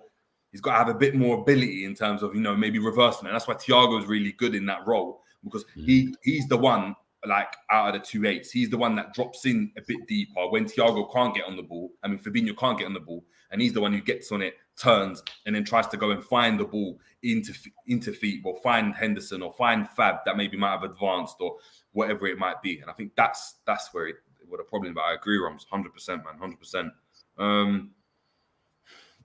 What's Henderson? Hold on, go on. Before we go. No, I'd like to say that something that I had seen. Obviously, we're talking about midfield and stuff like that. Palhinha himself had 25 pressures in the game. Our highest player was Hendo with 17. Palhinha made 25 pressures, and most of those were in the middle of the park, which obviously just alludes back to what you guys were saying about Palhinha and about Fabinho, and being able to basically stop Fabinho and Thiago from really playing. You don't necessarily have to stop Henderson because he's not playing. It's just you're stopping Thiago and Fabinho from either of them picking up the ball and just being able to put their head up. Once that happens, for most time, it's going to be ending an attack of some sort. But Palhinha just seemed to shut that. But it was just really him, though. That's the bit that I'm still not wrapping my head around. Even while you're talking, I'm like, this is one player. And he was up against 3 guys, and he made it look like it was 3 versus 1 the other way. I think Reed in that midfield as well was proper aggressive well. Reed was. Because I think he didn't allow Thiago a lot of the time to have time to think about the ball, because that's what you don't want. If you give time to Thiago out of anyone, he's going to pick out the right pass. The weight of pass is going to be ridiculous. He's going to play a pass that you didn't even go and see. Like he will go, and before he plays the pass, he literally does a stutter with his foot, sees that your right foot's planted, and then will play it down your right side where you can't even intercept it. Okay, I call that, Jerry, the T-bop. When he kind of does that shuffle and he goes to the side. Yeah, it's good. Yeah, that's what I'm saying. So he'll do that and then bang, pass the ball. So he done a real good number. And like I said, I emphasized it before, but the one that really showed, and it was a bit scary from a Fulham perspective, but Reed's gone in and he's spanning for the first time. After Thiago having to play back every time, he's spanning this time. But then the quality on the ball, and I think in general, we had 60% possession, but I think our quality on the ball was poor. Jerry, do you know when that point was? You're right. When he finally spanned Reed, that's when he was a bit naive. He thought Salah was never getting there as quick as he would. And that's when he played it off for a goal kick. That's when I said to me, something's not right here. So, do you feel he was playing with an injury before he came off? Do you feel he was... or do you think it was more in-game? Because I feel he was carrying that. I feel like it's one of the ones where he got it early in the game and he thought, let me kind of see how long I can carry on. Thiago's always injured, though. Like, he's just... When he went to the Euros... Yeah, the Euros last season, and he came back, it's like he was just... Even at the Euros, he was carrying an injury. But he was there, but he was just carrying an injury. Didn't play that much. I remember not seeing Thiago that much for Spain in the Euros, because everyone was like, right, why is Thiago not playing? Kind of thing. And I was like, you're always carrying something. Always. I don't seem to get it. I really don't get it with him. Someone told me that he was injury prone before he came here. So I'm going to go with that. This isn't new news to us, but this seems to be quite excessive. Thiago, what I've said, and I said it with Roms, and we actually, when we spoke about it, we're like, Jesus, you're right? We got Thiago, 29, right? 3 seasons ago. Yeah. 29 after the best season, essentially, of his career, considering what he won, the performances he put out in the Champions League as well, right? At the time, I mean, people called him the best centre mid in the world, and it was arguable that he was that season, right? Mm-hmm. When Modric was 29, do you think Real Madrid would have ever sold him? No. They don't want to sell him now. No, but they would have never sold him. But do you know why that is? Because they relied on him. Why? Because he's fit. Why? Because of his ability. Now, Thiago's got the ability, but has he got the fitness? If we look at what he did at Bayern, was he all like? I remember watching Bayern sometimes. He was the man off the bench. He played games, yeah, he did, but he did it. He's not like he was the main man. They moved Kimmich into midfield. Yeah. I saw them play with Kimmich and Goretzka as the Kimmich, Goretzka, or that Kimmich and Javi Martinez. You're right. I'm just thinking about it now. Yeah, you're right. You're actually right. They moved Kimmich from right. Or even before, they had Lahm in midfield. And Thiago was there. They would have Lahm. Like, it's interesting. And what I'm trying to say, like, big up Jamie Phillips. We will run through the comments just in a bit before we head out and not head out, but look at the stats that people G can run through them and talk us through them. But to be fair, Thiago turned down their new contract to join Liverpool. Yeah, they did. But if they didn't want him to leave, he wouldn't have left. They would have renewed it from before. It's not like they sold him for 100 million and he turned down the contract. They sold him for 20. You don't let a man's contract run down like that if you either haven't got someone like that's going to replace him that you think is better, or if he's the cog in your team. Do you know what I mean? If he's the cog in your team, don't go and do that. And I know we know as well, saying that, oh yeah, Mane left for a new experience. Yeah, he did leave for a new experience, but Mane didn't come off one of his best seasons. Do you think Liverpool ever going to let Salah go? Did you know what I mean? Like, money talks. Like, money does talk, in my opinion. Like, it's mad. Modric doesn't go, in my opinion. Modric doesn't go. De Bruyne at 29 doesn't go anywhere. Oh, no. Do you know what I mean? He just doesn't go. Like, essentially, that's your prime. You don't go. You don't let a player like that go, especially for the amount. We didn't buy him for 80 million. Do you know what I mean? 60 million. Where you're like, oh, Bayern literally said to themselves, life after Thiago will be fine. We can afford to go. That's literally what it was. In a nutshell. Very good player. We will miss something, a dynamic, 100%, but we can live without him. That's essentially what they did. And we did the same thing with Mane. You're talking about Mane. We did the same thing. A very, very good player, but we will miss a dynamic, but the club thought we'll be fine without Mane. That's what it was. So that's what I'm trying to get around that. The fact that he's become so vital in our ability to break teams down, to play, that's the problem. I think, especially, you got to remember when he first came, what was one of the things that Thiago kept doing when he first came to the club? He kept picking up yellow cards. Yellow card after yellow card after yellow card after yellow card. It was ridiculous. Like, you're starting to think to yourself, bro, can you even just make a tackle? Because it looks like you don't know how to tackle. And obviously now he's stopped that now. If you've seen the difference between season 1 to now season 3. Massive difference, 100%. Obviously, again, tactics, learning the system, etc., etc. What I feel you've lost with Thiago now in comparison to when we bought him is I just feel there's a level of control he would bring to Bayern Munich's midfield that I wanted him to bring to this midfield. That, not to say he doesn't have it now, because he obviously brings it, but he's being asked to bring control, but it's almost controlled chaos. So we still need there to be a level of chaos, but Thiago is going to be the calm one behind all of that. And I just think that when you do that, I feel that we've just taken a little bit away from his game. I don't really want him doing too much defensive responsibility, because he is almost like that Modric, which is Modric doesn't do too much defensive, defensive. I would say he's not always defensively sound, but at the same time, yes, he can tackle. Yes, Modric can do those little bits, but I always look at someone like Modric and say he's someone that you don't want him doing that. Leave him a bit free. Let Casemiro kind of deal with that. That's what Casemiro choose. Yeah, that's what they do around it. Yeah, and I just feel that, like, when you then leave someone like Modric alone, if he gets that ball, you know what's going to happen. You just know what's going to happen. There's an end product of some sort, whether it's assist or a goal. Yeah, it's going to happen. And I just think, obviously, with the way our midfield is, remember, our midfield isn't there to score. It isn't there to assist. It's just there to kind of function so that everyone else around them can function. That's quite rare when you think about it, because other teams will have, 3 central midfielders. Defensive mid usually is the defensive one. The other 2, one's a box to box, one's more like a playmaker. We don't really have that. For me personally, it's all the same. Even Fabinho does the same role as kind of a Henderson, because I've seen Fabinho bomb forward many a time, and he's supposed to be our defensive mid. So I feel like everyone's doing the same kind of thing, which obviously works for the bigger picture. So I can't complain too much. Yeah. Isolated game, right, G? Isolated game, eh? Isolated game. But moving on quickly before we move on, because let's listen, Smash. We got 220 people like watching.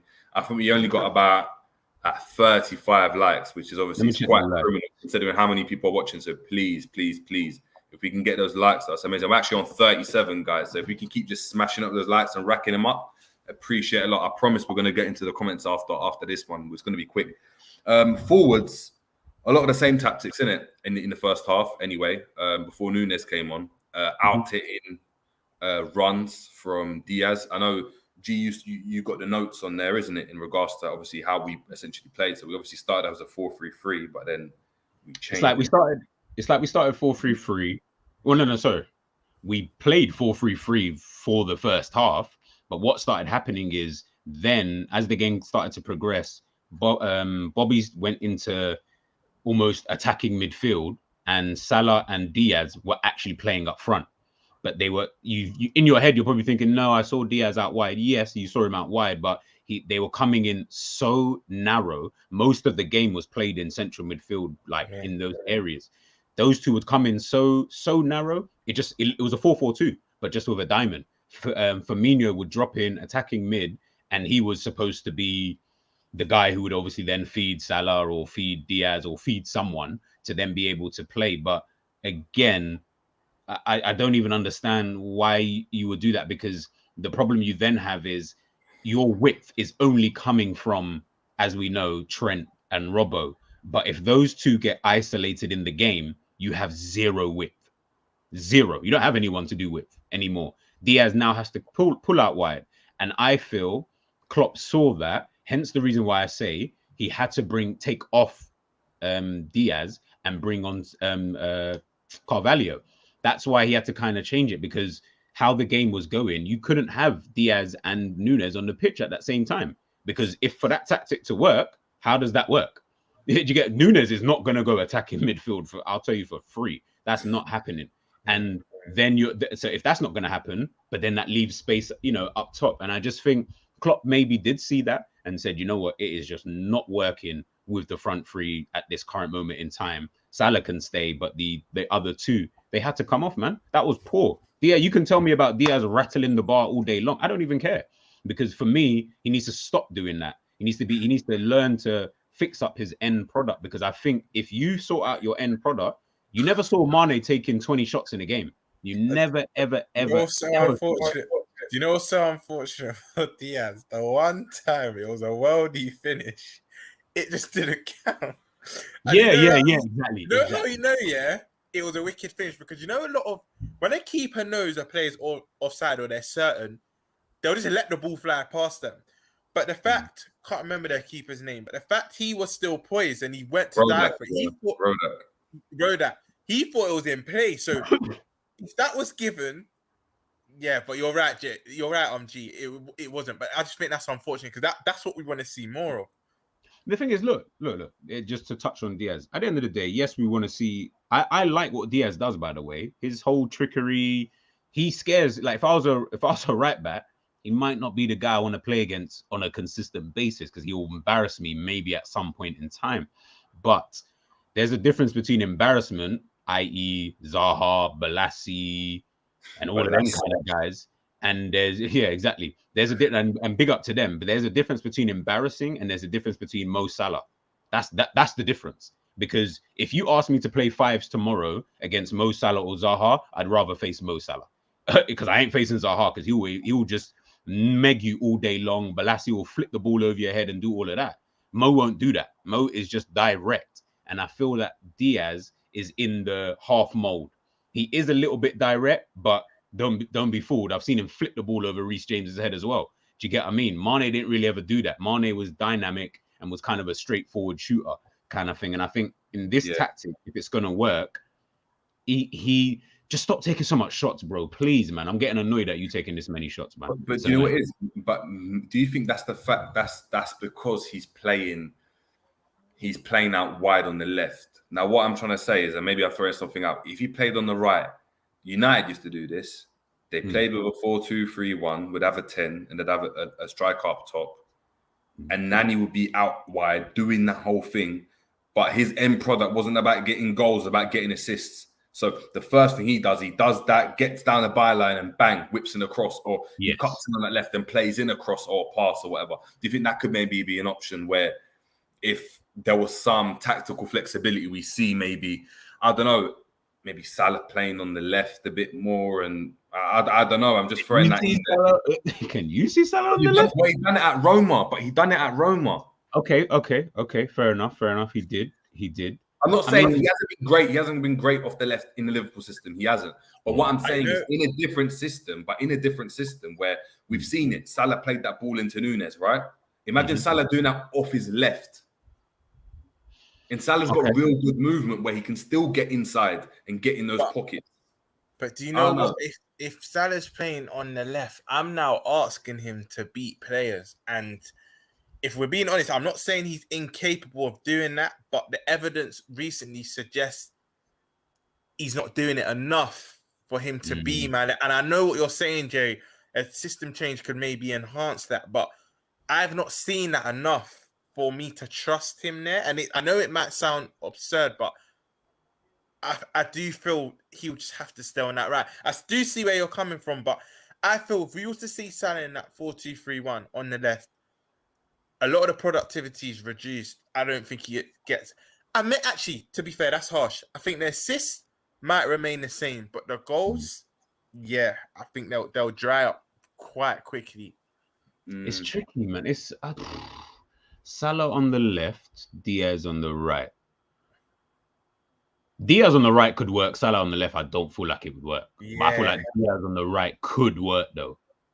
It could work. Maybe I'll move Salah up front or something like that just to accommodate him somewhere in the squad. But someone said it there about Nani was so frustrating. They had to be, right-footed wingers are a rare breed, to be fair. But do you know what it is, though? You're saying it's frustrating, but they still were dominating and were winning leagues.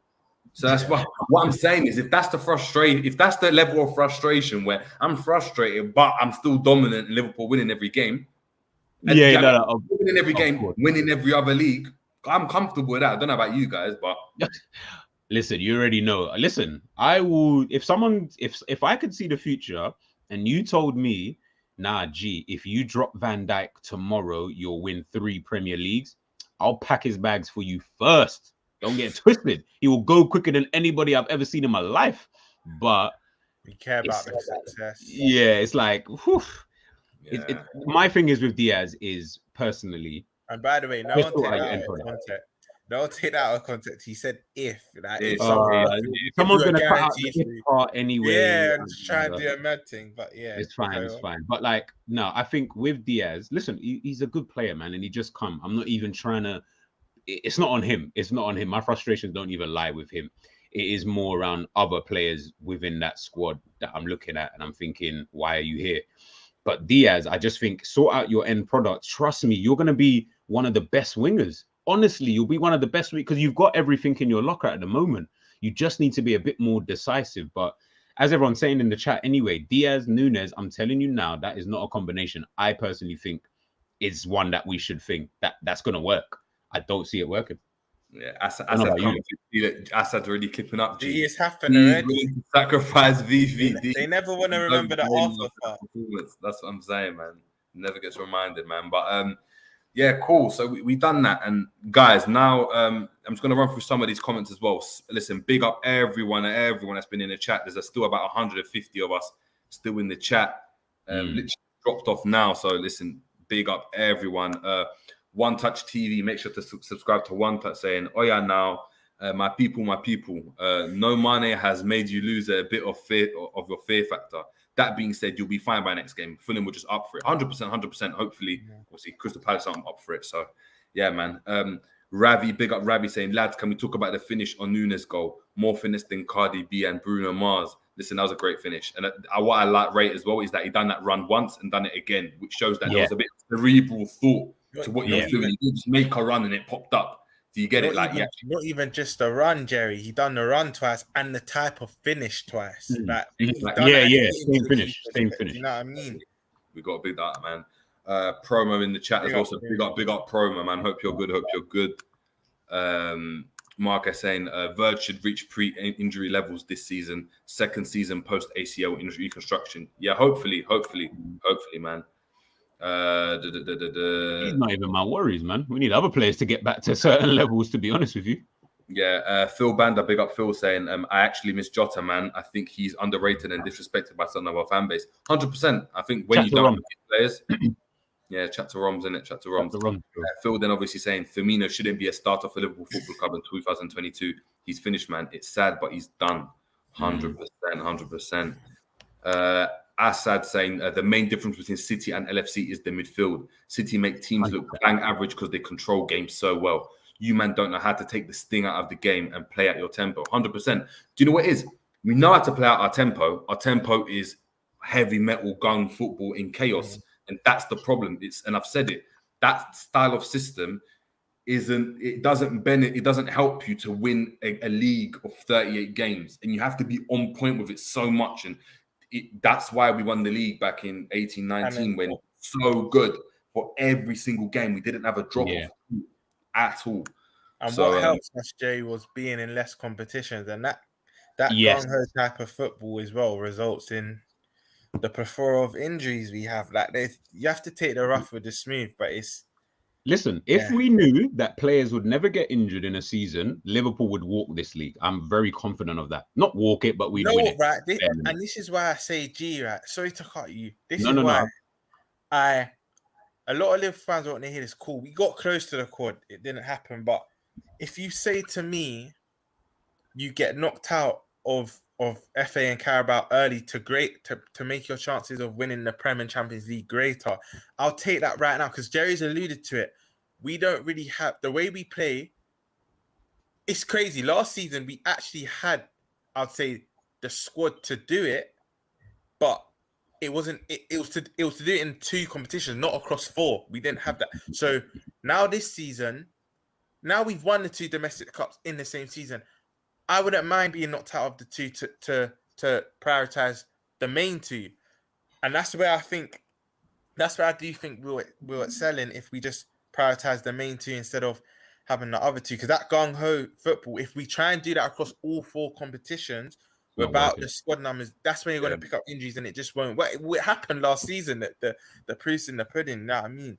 100%, man. Jamie Phillips saying Fabinho is at his best when he plays against teams that have midfielders that don't run past you. That's facts. I think any midfielder does really well against that. That's when the game's in front of you and you're a midfielder, you're laughing. You know what I mean? James saying Fabinho's mobility is now a problem for us, and teams now know that. That's why they press him in midfield and he struggles. I want to big up Saint, because Saint was saying this back in October and November, but because everything was rosy and we were on all 4 fronts. And I really wanted to speak about it, but Saint was saying that from time ago.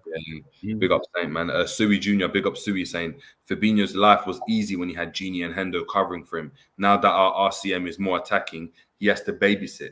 Hendo, who drifts to the sidelines to escape playing under pressure. I don't think he escapes to the sidelines. I think he's covering Trent. I think one thing you got to give Hendo though is that he doesn't hide. He doesn't hide.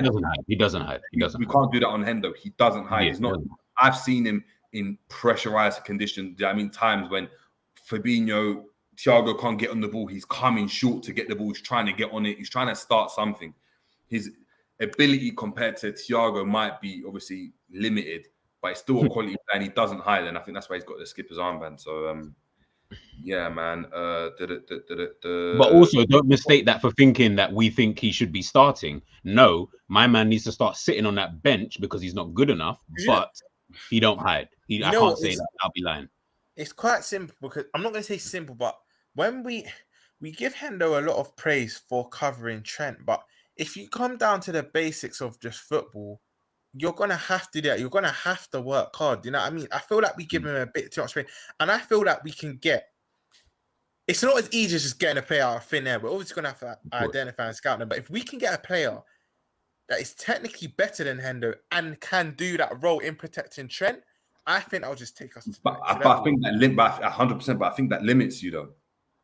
It limits you because where you want your midfielder to be, like where we talk about we want our highest, our most advanced number 8, where we want him to be a lot of the time, he's out on the right covering for Trent that comes into the center because Trent doesn't overlap. Trent doesn't do that. So what you're doing now is someone like a Barella. Let's say we had a Barella, he'd be playing out on the right somewhere. So he wouldn't be as creative. He wouldn't be in the center where he's running about now picking up the ball where he wants, doing reverse passes. You're not going to get that from him if he plays in that role. The system's got to change. And you know what that will actually leave? Counters will have more space on that right than we have when we have before. Yeah. You talk about now that ball over the time. Listen, whoever's playing, right side back, trouble. There'll be so much space that they'll always be on time because they could start their run from inside their own half and it'll just be that acres of you're right. You're right. Easy, man. Assad saying a clock VVD doesn't like to get gritty. Sam Wasio. You see my boy Thiago Silva winning man of the match at 38 levels. Assad, hey, bun Thiago Silva. I ain't trying to see no 38-year-old in my just bring Chelsea into every stream. I love him, but he does my head in, man. Assad, just give it a rest. Just watching. Oh, man. Although I got Chelsea in my sweepstake, though, so I'm kind of looking at Chelsea these days, see what they're doing. Yeah, let us know what they're doing, man, when we're facing them. Be good. We basically got a Chelsea content creator. Yeah, don't worry. Me and Assad are going to chat. Cool. Android 118, big up Android, saying only have 2 reasons I could think of why we're not signing a midfielder. 1, Klopp and his staff are blind. 2, owners aren't going to allow it, so Klopp keeps making things up and hiding his frustration. Or 3, I disagree with that second one. Or 3, Klopp believes in the players we've got. And Klopp feels Elliott and Henderson and Milner still have so much to offer, like he said. 1 and 3. You see the latter of what Android 118 said. The reason why I disagree, the first one I agree with. The second one, I disagree because I don't think FSG are the problem that our fan base like to make out. I think if Klopp actually goes to them and say, look, I need these funds. Because when I actually deep it, we've broke. I don't want to be doing all this net spend stuff, but we've broke even. I think when you actually deep, we only probably spent 10 million. If you actually deep the outgoing and incoming, we broke even. So the money is there. We made the most money commercially last season. I feel like if Klopp actually goes to FSG and say, I need this for that player, they'll do it. And the proof's in the pudding. They have done it when Klopp is up. I think Klopp just doesn't have enough. He's not putting enough pressure onto them. Yeah. Yeah. Android here saying again, I get the concerns, but people in the chat talking that they had played 10 Premier League games already. This one Premier League game, so we're kind of in a pre-season phase. I'm sure these guys will be a lot better in the Palace game. No, I believe they'll 100% be a bit better. It doesn't take away from the fact that we still all believe we need a midfielder. I know I'm speaking for GM Roms, but a lot of the fan base still believe we need a midfielder. And the way we play is started to become a bit stale. Yes, that game in isolation doesn't really matter. It's just one game. No. But it highlights what we've been speaking about for many, many seasons about refreshing in midfield, about getting this play in, about when I said we got rid of Genie, but we've got no fit midfielders and he doesn't trust Jones. And that's the whole, that theme's been ongoing for a couple seasons now. So I think that's where the frustration from everyone in the chat is coming from. And I think that's what it is. People need to understand the context. Like we're obviously we've gone a bit deep today talking about this Fulham game, but this isn't just about the Fulham game. This is, as Jerry said, this has been going on for a little while. So please don't think we're just going this ham at the team because of one match. No way. I could never do that. That doesn't make any sense. Jamie Phillips, football chat. Jamie saying Bobby and Diaz can't play together because they both try and do the same thing, as in pressing and coming deep. Maybe, but in that Community Shield, Diaz is making a lot of out to in runs, like making runs in behind. And I do feel Diaz is probably a bit better with ball to feet. I would agree with that, but yeah. Is there anything else that I need to do? Yeah, guys, if you can go and get rid of the mods, if you can get rid of these spams, I'm trying to do that as well. Much appreciated. Cool. Yeah, moving mad, isn't it? I kept seeing something pop up. I was like, ew. What's going on here? All right, cool. Before we move out, obviously, G, you're gonna run us through this, innit? Can you control the slides? Hold on, let me try now. If I put it up. 1 sec. Yeah, big up to G for obviously because it's a nice little prop. you'll be able to run through this with us.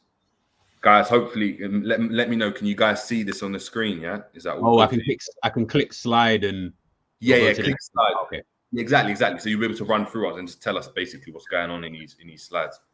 So I won't go because it's kind of small on my screen, so I don't know how it is on everybody else's screen if they can see it clearly. But basically, we've just got the action zones for the game. So these are the passing zones. Sorry, for both. Fulham will be on the left hand side for everyone in the blue. Liverpool is obviously on the right hand side in the red. As you guys can see, if you can see it, it's like for Fulham, who are on the left hand side in the blue, look at all of their areas of where they were passing the ball. If you see, most of it is coming from that, if I can see correctly, central area. So from the centre back / centre midfield area, you can see that's where they were trying to get the ball to their midfield players, to then obviously to Mitrovic, who will then obviously lay it off and then kind of go from there. On their right-hand side, that's who he was. I can't remember who played on the right for Fulham. I can't remember who was there on that right-hand side. But whoever... Cabana, I think. Yeah, Cabana on the right-hand side, yeah. Cabana. So you can see straight away there. It looks like for the way that Fulham were trying to play, it looked like it was a case of obviously play through the middle, but also that does not happen if Palhinha isn't pressurizing our midfield. This doesn't happen. All of these numbers, this doesn't happen because he has to do that, and he isn't even the one winning the ball all the time. He's just the guy who's pressurizing Fabinho, Thiago, Hendo when he was on, James Milner, all these players. He's the one who kind of sets the tone. Once he's done that, it allows for their wingers, and it was mostly, as I say, on their right-hand side, where they were getting right midfield, where they were getting a little bit of joy. And I just think, as I said before, that was almost that tactic. And Jamie Phillips alluded to that just a minute ago.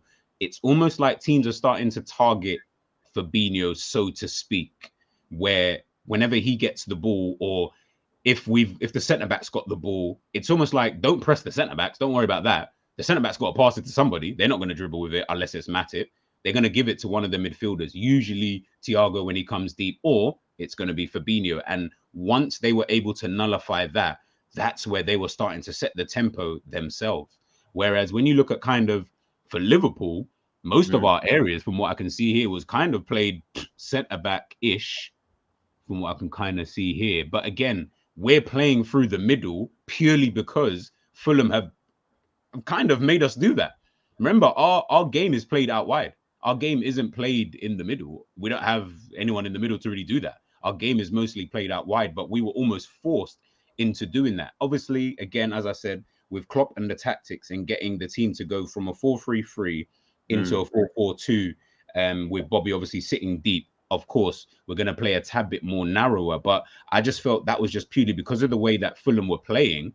It allowed for them to kind of, well, it made us, to be honest, play that kind of way, which then nullifies Robbo, which then nullifies Trent. And as we saw, neither of them were effective at all.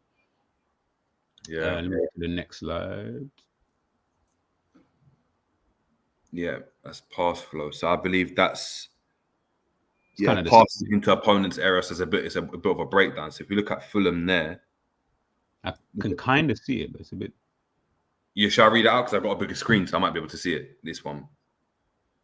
Okay, yeah. I can see it now. Cool. Yeah, so look, Fulham crosses. They were coming from edge of the left-hand side, edge of the right-hand side, right in the corners. Their dribbling zones, again, I'm guessing the highlighted blue is going to be obviously where they'll... Look where they're playing. They're nullifying everything that we're doing. If you look at Liverpool, most of our dribbling is at centre-back here. Look at that, centre-back. Yes, you've got Mo Salah on the right-hand side, who's obviously going to get the most dribbles, obviously, of the attack. And that's what we were alluding to earlier, G. That's what we're alluding to earlier. That's when Matip and Fabinho are in them areas trying to pick up the ball and come deep. Yeah, 100%. And I just think it's... If you look at, if anyone can see in the top left, the first picture, you can see Fulham passes into opponent's penalty area. Look at that. 20%. That's crazy. 20%, 20%, I think that says 3. And that's 3%. testament. This goes back to what Jerry's saying earlier. That's testament to Mitrovic holding it up, maybe laying it off. They were just constantly trying to find him.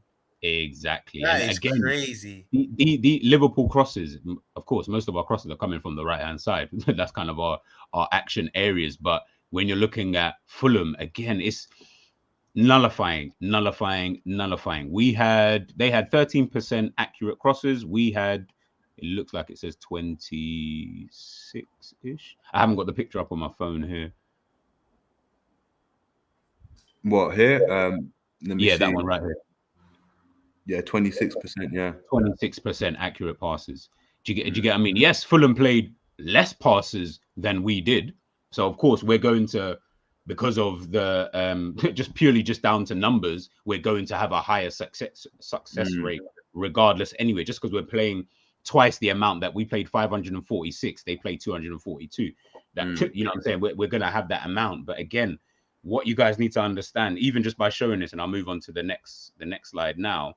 By showing you this here, it's just to say, don't necessarily look so much at the attacking phase of play. If I'm showing you the passing, it's their defensive transitioning, which allows for them to even get into those positions in the first place. You know, their expected goals was 1.6. Ours was 3. Crazy. They had 0.7 times G per goal. Like, then they weren't smashing goals at us, guys. They weren't peppering us like left, right, and center. Calculated, very, very calculated in the game. 9 shots to our 12. We had 6 shots on target. They had 3. You know what I mean? I can keep going on about how many shots, dribbles, even the dribbles. We were out dribbled by them, and we've got Diaz on our team. They've got 23. We've got 21. You know, so again, Diaz, please stop that, because I'm pretty sure you contributed to about 11 of those by yourself. You know, it's these stats, and me actually, I don't even really like stats, because stats are more, if you've watched the game, look at stats. If you haven't watched the game, don't look at stats. This is going to be all foreign. Like, it's going to be all foreign. You're going to think, so then we were good, right? Of course, you're going to think that. Just by looking at some of these stats, you're going to think, well, we should have blatantly outplayed them and things like that. I'm happy you mentioned that point, because when you've watched the full 90 and then looked at the stats, you can make the own correlation in your head, that you're not just going off numbers. You can actually think, but even though I'm looking at this, I thought you have a more personal opinion on it. So that's actually key. These are the two that, when I sent this to Jerry, this is why I even sent it to him anyway. I was supposed to highlight to him to show him. These two right here, attacking challenges. Fulham made 101, we made 78. Attacking challenges 1. 48 by Fulham, 32 by Liverpool. This is where the game is won and lost. So regardless of where these attacking challenges are, this is where the game is going to be won and lost. Because if they are on the front foot in defensive transition, we're going to be in trouble. We can't get out. We can't play the way that we like to play. Do you get what I mean? Their attacking challenges were just below 50%. So more or less, that's crazy. Yeah, exactly. That is actually crazy. And this one, now this, I didn't even look at this, but look at this at the bottom here. Chances, percentage of conversion. Now, usually I would have thought that we would actually be higher. To be honest, in most games. Fulham were at 50%. We were at 26%. 26%. That's half of what Fulham were at. That's crazy. That you know, that in itself it is mad. And look, this is just the passing stat, showing the accurate crosses, accurate key passes. If you look at who was top of that list, it says Carvalho got 100%, but I don't know how long. Carvalho didn't play enough minutes, so he played 80 minutes. But for anyone that's played 90 minutes, it was Fabinho with 92.3%. Oh, sorry, Thiago as well, where he played 52 minutes, but he got 94.3%. He got 94.3%. But what I was saying to you guys as well is that, you see what I mean, is that Thiago, even though he was keeping the ball well, he was being forced to play backwards a lot. Forced to play backwards. So he was keeping the ball. He wasn't maybe losing possession, but he was forced to play backwards and sideways because he was being pressed. And the one time that people have watched the game will know, and I keep saying it, he turned Reed, He done the shimmy thing, turned him, and spread the ball, and he kicked that out of play. Well, I'm even looking. Sorry, Scotty. Sorry. No, I'm saying, and it shows you just, I mean, how well of a job Fulham did. Yeah, I'm looking here, which I know Harvey Elliott didn't play that long in the game. He made 4 dribbles and he got 4 successful dribbles in the game. Diaz, I don't know why I keep picking on Diaz. Diaz made 3 and got 2 successful dribbles. I allow you, Diaz. You didn't make as many as I thought you did, so I'll give you a bit of a reply there. That's me talking out of turn. But again, it's even like I said, don't look at these stats and think, yeah. Well, this must mean that we did this, that, and the third, etc. Oh shit, sorry. Don't sit there and think that it, all of these kind of stats and all of these numbers mean that, yeah, well, technically we did that, we did this, we did that, and we should be doing this, we should be doing that. Thiago got 94% passing. If you didn't watch the game, you would technically say he would have been our best player or best midfielder at the bare minimum if you didn't watch the game. But the reality is, were those passes, as Jerry alluded to there, were they passes that were effective, or was he just going back towards his goal? That's why I asked earlier. I was actually intrigued to actually find out how much successful passes. There was more than what I thought. That's why, because I remember you said we'll get to it later on in the show, which we just have. But I was interested because that shows to me it was more than what I thought. But like you just alluded to, it wasn't forward thinking. It wasn't penetrating passes. It was just kind of back safe to where it was. And stats don't really show that all the time. Oh, it was a pass back to the centre back, or like Edison got. Sorry to go off top, but Edison got over 93 or 94% of his passing. But we all know most of those are to his centre back, so it's going to be high anyway. So it's hard to then really judge it all the time, Yeah. So in regards to that, obviously Fulham evidently done a number on us. They done a job on us because tactically they were up for it. Do you know what I mean? Like physically, mentally, they were up for it, which obviously would culminated in the draw. To be fair, we got lucky. I think we deserved to lose that game. To lose. The quality of obviously Salah and then Nunez coming on was a massive factor in that, and obviously Milner coming on. Focusing on Nunez, surely he has to start from now on. You know what? It's funny because he does. He does, but Jerry, we're playing against Palace. I don't know that. This is what I'm saying. All through this street, since you said the thing about Anderson, yeah, you literally changed my mind. And I've been reading the comments, but in the back of my mind, all I'm thinking of is, Jerry made a good point that we trusted Nunez to press this guy for the majority of the game because Anderson's range apart. In one pass, they could be in. That's the scariest thing. We need to be very careful, but you do. With all said and done, you do have to start Nunez Palace. You do. Yeah. I think it's time that he starts him, bro. Like, if he doesn't start him and he starts Bobby, boy, if he's starting Bobby, although with the injuries that we have, I can't see him doing that anyway. I feel like he'd have to leave Bobby on the bench because Bobby can do attacking midfield in this new diamond formation. By the way, just to get to this point quickly, I don't want to see anybody message me and try and tell me that this is a new tactic and Klopp, all that talk about, we were saying, yeah, Klopp, and we had another, when we did the previous stream about, tactically how Klopp is now in comparison to when he was working with Buvac and things like that. I don't want to see nobody message me and tell me, hey, look, he's done it. Like he's starting to, no. The reason why they dropped into that is because Bobby keeps dropping deep. So they inevitably have to just have someone there. They're forced into it. It's not because he sat there and woke up in the morning. I can't see Klopp waking up and saying, you know what, guys? Bobby, it wasn't any tactical nous about it. It was nah. There was no tactical nous whatsoever. I'm not giving him an inch this season. I'm telling you, he's not winning. I love G. You have to, man. So for me, Nunez has to start. He has to start. But the problem is, can I stop you right there? If we're 70 minutes, we're gone. Are we all in agreement that Jota starts this game? This is coming from me. But if Jota's fit, do we all agree he starts this game?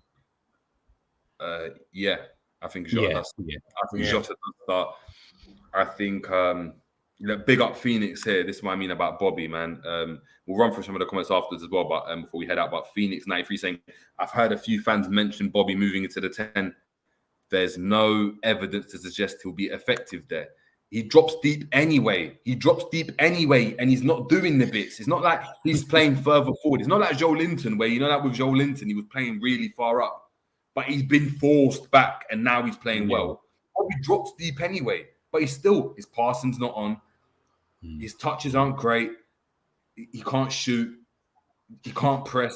It's difficult. It's really difficult. And Roms, I can't believe you got C. Senor on this season's top, bro. Did you? Yeah, I can't believe you did. What? This season, This Hey, season. let me chat to you. Do you want me to be so honest with you, T? Listen, I'll hold my hands up. I'll put my neck on the line. I just thought possibly, I don't know what made me think this, but I thought possibly will Klopp have a change in tactics? Me knowing that he's stubborn in the 10, possibly run back the Hoffenheim days. I don't know what I was thinking, but he is. I'll hold my hands. He's my favorite player of the Klopp era, but I don't know what I was thinking. Honestly, is he your favorite player of the Klopp era?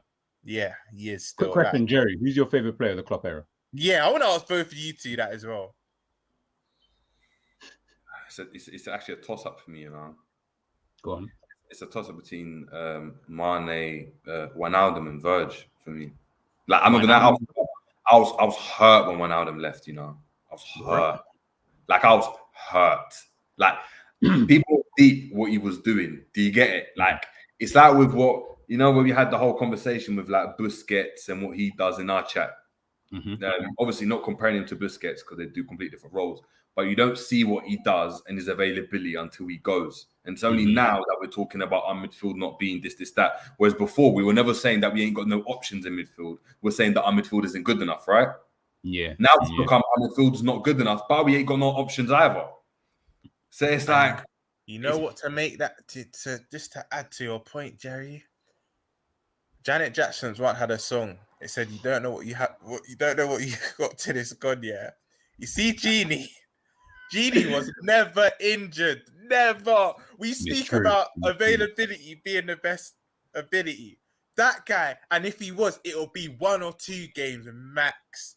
I can't even remember a Genie injury really at Liverpool. Listen, Genie was the type of player, yeah, that like a Dembele you were talking about. He was actually quite press resistant. Yeah. Like, you couldn't press him. He didn't lose the ball. Like, he didn't lose the ball. Like, I hear that. He didn't go and play mad through balls into people and open up games and stuff. But, I mean, has Hendo done that? Hendo always gets a blight. Hendo always gets a blight for that. You know what, Jerry? Yeah, we speak about a goal-scoring midfield and having the goal-scoring gene. 2 against Barca. Bullets against Arsenal, Chelsea at Anfield, City at Anfield. He's done it in the big games as well. Like, got us into the top 4. Remember that? Well, not got it, but remember that game. The reason why Klopp rated him so much is because he done what Klopp asked of him to a T. Yeah. Because he's got the IQ. Because he's got the IQ to do it. Think about it. We signed Naby Keita to replace him. It didn't work. We signed Thiago to replace him, and it's only until he left that it didn't work because he still started over him. Like, we signed Chamberlain to start over him. It didn't work. It didn't. I'm going to hold my hands up and say I apologize because I used to get onto Ginny, but it was more because I just felt he could do more from what I could see. Like, I was like, he can do more. But I agree with Jerry there, though, actually. Like, he was probably the only midfielder to do everything that Klopp asked of him, like, to a T. So, I'm going to take back what I want to say, bro. Wait, I think there's feedback. Can you hear feedback, you two? No, we're all good, man. Oh, cool. But what then? Why is so frustrating, G? I was gonna be shameless and keep my mouth shut, but G, I'm with you, bro. I used to get onto G. It's not his ability wasn't at question at all. It's just I'm looking at what he got 11 league goals for Newcastle the year before coming to us, and then I'm seeing his display. Watching the Netherlands, the odd time I did used to get me mad because when I'm seeing De Jong and who's the other player they played in the midfield 3, it's gonna bug me. Not Berghuis. They played someone else alongside De Jong. It's not coming to me right now. But Genie was playing in that 10 and free role, and I just saw him scoring, and I just thought, this is when I thought, you know what, Genie, my bad. It's not you. It's actually Klopp. And this is testament to Genie as a player. Not only you're doing what Klopp's asked you to do, and you're scoring more. Like we've missed that. I think it's gone under the radar how much important goals Genie scored. And forget even just the Champions League, the 2 semi-final goals, which were amazing. Even his goals domestically. Classing. I miss him. And now you just see him in Roma. And Mourinho is going to turn him into a beast. He's going to be Ronaldo reincarnated. What you'll see, because he's got, listen, for him. He's a Mourinho type player. I can see it, man. I can just see it. He's do everything I need you to do. Trust me, I'll love you forever. That's what's going to happen. So for me, yeah, he was my favorite. Like I was always backing when people didn't. Always backing when people didn't. So for me, but Verge as well. Verge is the one that when I was young, I was told by my coach to go and look at this player that plays for Celtic. Okay. Swear to you. And when I watched it from then, bruv, I was always gassed. So always when I played Football Manager or FIFA career mode, I'd always sign Virgil. I mean, from Celtic. I was always on him. And then obviously him being at the Saints, obviously watched him. So for him to come to Liverpool was a massive thing. So he's my favourite because I think he just transformed us, innit? But what about you, G? Yeah. Salah. I don't even hesitate. It's Salah. You know what? Can I just say that epitomizes G, because G, we all are, but G's all about winning and results. And that player just epitomizes. You know, before you said it, I just knew. They're like, when people had the debate and they were like, yeah, but Mane, I'm like, I don't even care. Mane's best season, Salah was chilling, and they both got the same amount of goals. Yeah. Chilling. That was Salah on a bad day and a bad season. Weren't even trying. In fact, they all shared the goals. That was how dead Salah was playing that season, and that was their best season. Yeah, because they shared it with Aubameyang that season. Aubameyang as well. I think Aubameyang was a good player, but like Salah, nah. If you had to tell someone how to be a winner, there's only certain players in the world of football I can look to. Salah's one of them. I can't look at him and say that. A bit off topic, not really off topic. It's still on Salah. Like, it's not even if. Once he scores 20 plus domestic league goals again, I'm even going one further. I think he gets 20. I think in terms of league goals, this will be his second best season statistically. I don't think he'll hit 30 plus, but I think he hits 25 plus. I think Phil, him and I already in the prediction, I think him and Kane will share the golden boot this year, and that you actually have to start having the conversation started already, but you actually have to start having the conversations of this GOAT debate, because you do know if he gets golden boot again, he does match the great Thierry Henry. And I feel like some of our fans, you still get the odd fans that will diss Salah, are doing him a big disservice. Because I know shout out Mons. Mons is the biggest advocate for Salah. He's at UG. And I don't think we're going to realize how much this guy has done for us until he leaves. I don't even want to talk about Salah leaving. Listen, Mane, I love you. You could bounce. But me here, I love you too. You can bounce. But if Salah was to leave, because you'll notice what goals is about. I'll hold my hands up, and you've only got to go 5-6 months, about 3-4 months down the line with Saint. I was in this whirlwind of he's being disrespectful. No player bigger than the club.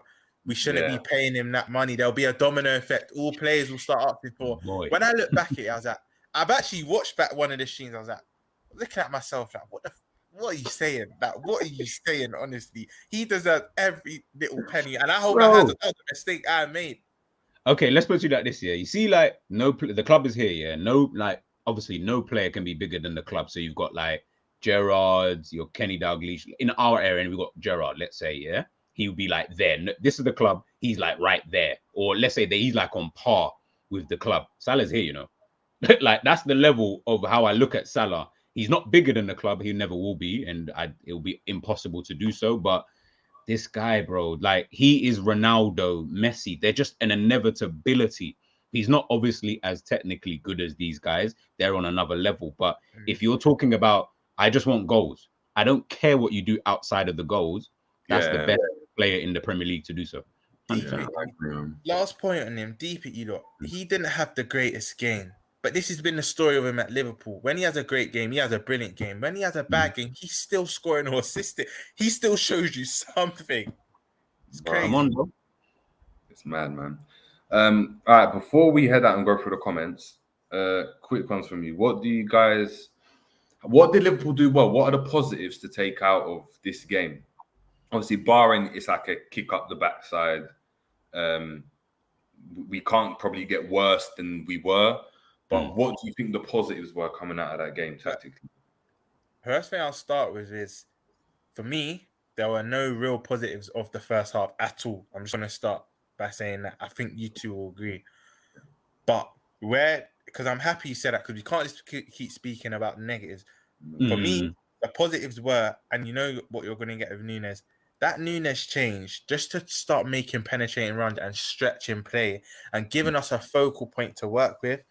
I think that was one of the biggest. Also, Harvey Elliott, like I alluded to, I didn't even know all of his attempted dribbles were successful, but I just loved his. For me, the positives were more the personnel of the subs. Harvey Elliott's forward thinking. Let's be honest. I can speak for myself. I'm going to ask you two. When you first saw Milner come on, was you kind of thinking, what the hell? Yeah. All of us were. He just restored that. And this is where you got a big up Klopp. Klopp knew he restored that calm. He took the sting out of the game a bit. When Carvalho come on, that relationship. For me, Jerry, the positives were Nunez. The changes, mainly in Nunez, Milner coming on and just having that focal point. And then it brought more life out of Salah, because that last 20 minutes, I think Salah came to life. But I'd say, the main positives for this game were the subs, man. And if you're speaking tactically, Nunez stretching that play, it gave our midfield three a bit more freedom. You saw Henderson start to come in that 10 more and get a bit more clear. I'm not going to say he was doing the maddest game, but that's where I think the positives are. What about you, G? I'm with Roms on this. Everything he just said there. There wasn't really anything else. Elliott surprised me when he came on. Carvalho didn't really do much. I won't comment too much on him. But Nunez, I was more, because you know me, I'm a bit like judgmental, but also I'm very, very suspicious of players. Like, I ain't giving no one no positives until I see you do this for a while. Like, she has to see results. Yeah, like, you know what I mean? Like, Salah had to do it like after the first season. I was still sitting there thinking, you're not that guy, man. Only until he done it the second season, then I started calling Salah what I call him now, kind of thing. And I think when I look at Nunez, I don't want to get excited, and I hope this doesn't come back to bite me, but the way I look at him, same way I look at Haaland, they both have banging movement. It just seems like they both have this movement where they can just find it. And if we can find him enough, boy, Nunez will have a field day. He will have a field day. And it looks like him and Salah, bit of a partnership going on there. It looks like in the last couple of games, it seems like Salah, for me, I think Salah's going to get more assists than he usually gets this season, just because of Nunez. Yeah, I agree. I think a big up asset of the positives as well. Obviously, we showed that even in our worst game, we still didn't lose. Yeah, we didn't lose. United. I know we take that stuff for granted, but in an actual season, we didn't lose, and I think that's a massive point, because even at our worst, we still managed to come up with some points. I think I'm not gonna lie, it's a bit sad, and I don't want to talk about it, but I think a positive is, and it's mad, is that Thiago got injured when he did. Yeah. Because it still gives the club time to rectify whatever they did. There's none of this spewing and nonsense about, we're in the season now, so we have to just play Bajatic and we can't do anything else. And Matip has to play here, and we've got to play like in the kind of the centre-back crisis season a couple of seasons ago. I think the fact that it's happened now, Klopp, like he said it as well, he doesn't like it, and we've got issues to sort out. He said it. How he sorts out them issues, that's on him. Whether I agree with them or not is not the case, but I'm happy that's happened. I guess it's good that a lot of these players are injured now, as opposed to being injured in January and February in the crunch time, because that's when, you need to be up and firing. You can't be dropping any points. These first couple of weeks, you can drop points, lose here or there, end up winning the league, like we've said. So that's a massive positive as well. Apart from that, though, I mean, look, the positive is as well that even Assad, like big up Assad, because the fact that he's doing this means that he's a football fan and he gets it. And for all the kind of, the trolling and stuff, you got to big him up. So that's why you got to respect Assad. Yeah, that's why big up Assad, man. Saying that Nunez is a real fox in the box and has a sense of inevitability about him, a real menace for defenders, and he's starting to grow on me. Listen, he is, and he's growing on me, bro. G alluded. Sorry, before we go, Jay. G alluded to it, yeah. And I'm not comparing. Well, I am comparing them slightly. We all know Harden is he's more experienced. He's the more potent finisher. He's the better finisher. However, in their actual qualities and technicalities, there's not much difference between them two. People like to go on like Nunez is touch is more astronomically bad than Haaland's. There's so much more similarities than people think, but because Haaland has a better goal to game and he's a bit more clinical, whatnot, and he's done it on the bigger stage more, and the numbers are slightly better. Obviously, he's a favorite in a lot of rival fans, man, even neutrals fans. But when you see them as players, a lot of similarities. There's not much difference to them as actual footballers. Yeah, I think there isn't. I think when you look at their explosiveness from starting positions for how big they are, it's mad. Like even a couple of times, remember it was, what game was it when it was offside? Was it the Community Shield or was it the game before that? Was it the 4-0 Leipzig? But when you ran through on goal and he got fouled in a very similar fashion to how Haaland did. Yeah. Nunez is one. When he got put through in on goal, he made the same type of run and he tapped it round and got fouled. But it was obviously Solskjaer. I think it might have been Solskjaer going. But he got fouled, but it was offside. The same thing Haaland done. It's the same thing Haaland done. Difference is obviously that was an onside run, but you can see very similar statures. I think with Haaland as well, he's playing in a team that's much, much more assured. Yeah. Because ours is chaotic. Everything's a bit more chaotic. Yeah. Do you get it? Like it's even his goal looked like, even like his when he came on, it just looked so chaotic that you were just like, right, if this is what Nunez is gonna do, bun it, let's go. You know what I mean? Let's do it. Let's do it. Exactly, man. Exactly. But yeah, let's just run through some of these comments before we head out, man. Because it's been a mad stream. Like at one point we had like 220 bro. Views. Where 200 go? Yeah, like that's crazy numbers, man. Crazy numbers. So for anyone watching, can someone give me advice? Like I'm like Football Manager, which team should I be now, man? I've been Newcastle for the last like 20 seasons and I've already spanked it all. Who should I be now? Can I just ask something quickly? Go on. My friends are telling me to stay away from it because it's so damn good and addictive. Yeah, no, stay away from it. No, stay away from it. Stay away from I've never ever played it. And I started playing the phone version, G, and I was getting hooked. I was starting to go late to meetings and I said, I had to delete it from my phone. But apparently the PC version. All I will say is, I've missed dates because of this game. That's what I'll leave it there. Hopefully she's not watching because she doesn't know I missed the date because of the game. But you're telling us like, and when I say I've missed dates, I know people are gonna be like, "Oh, that's dumb." Bro, I promise you, time went on, and my brain was on. Yo, I've just gone 3 seasons, been promoted. I kind of want to just play it till January. We got to January. I signed a season, and you're like, finish the season. Let me just go to the end of the season. You know what I mean? You know what's crazy about this game as well, though? People just think, it's a game. It's not. Manager use this, man. It's been well. Yeah. Was it Wenger? Someone said the other day. Yeah, I'm not gonna lie. I play a lot of FM, and I scouted that player from FM. No, back in the day, because their scouting system, obviously, there weren't the internet like that, so it was so in depth.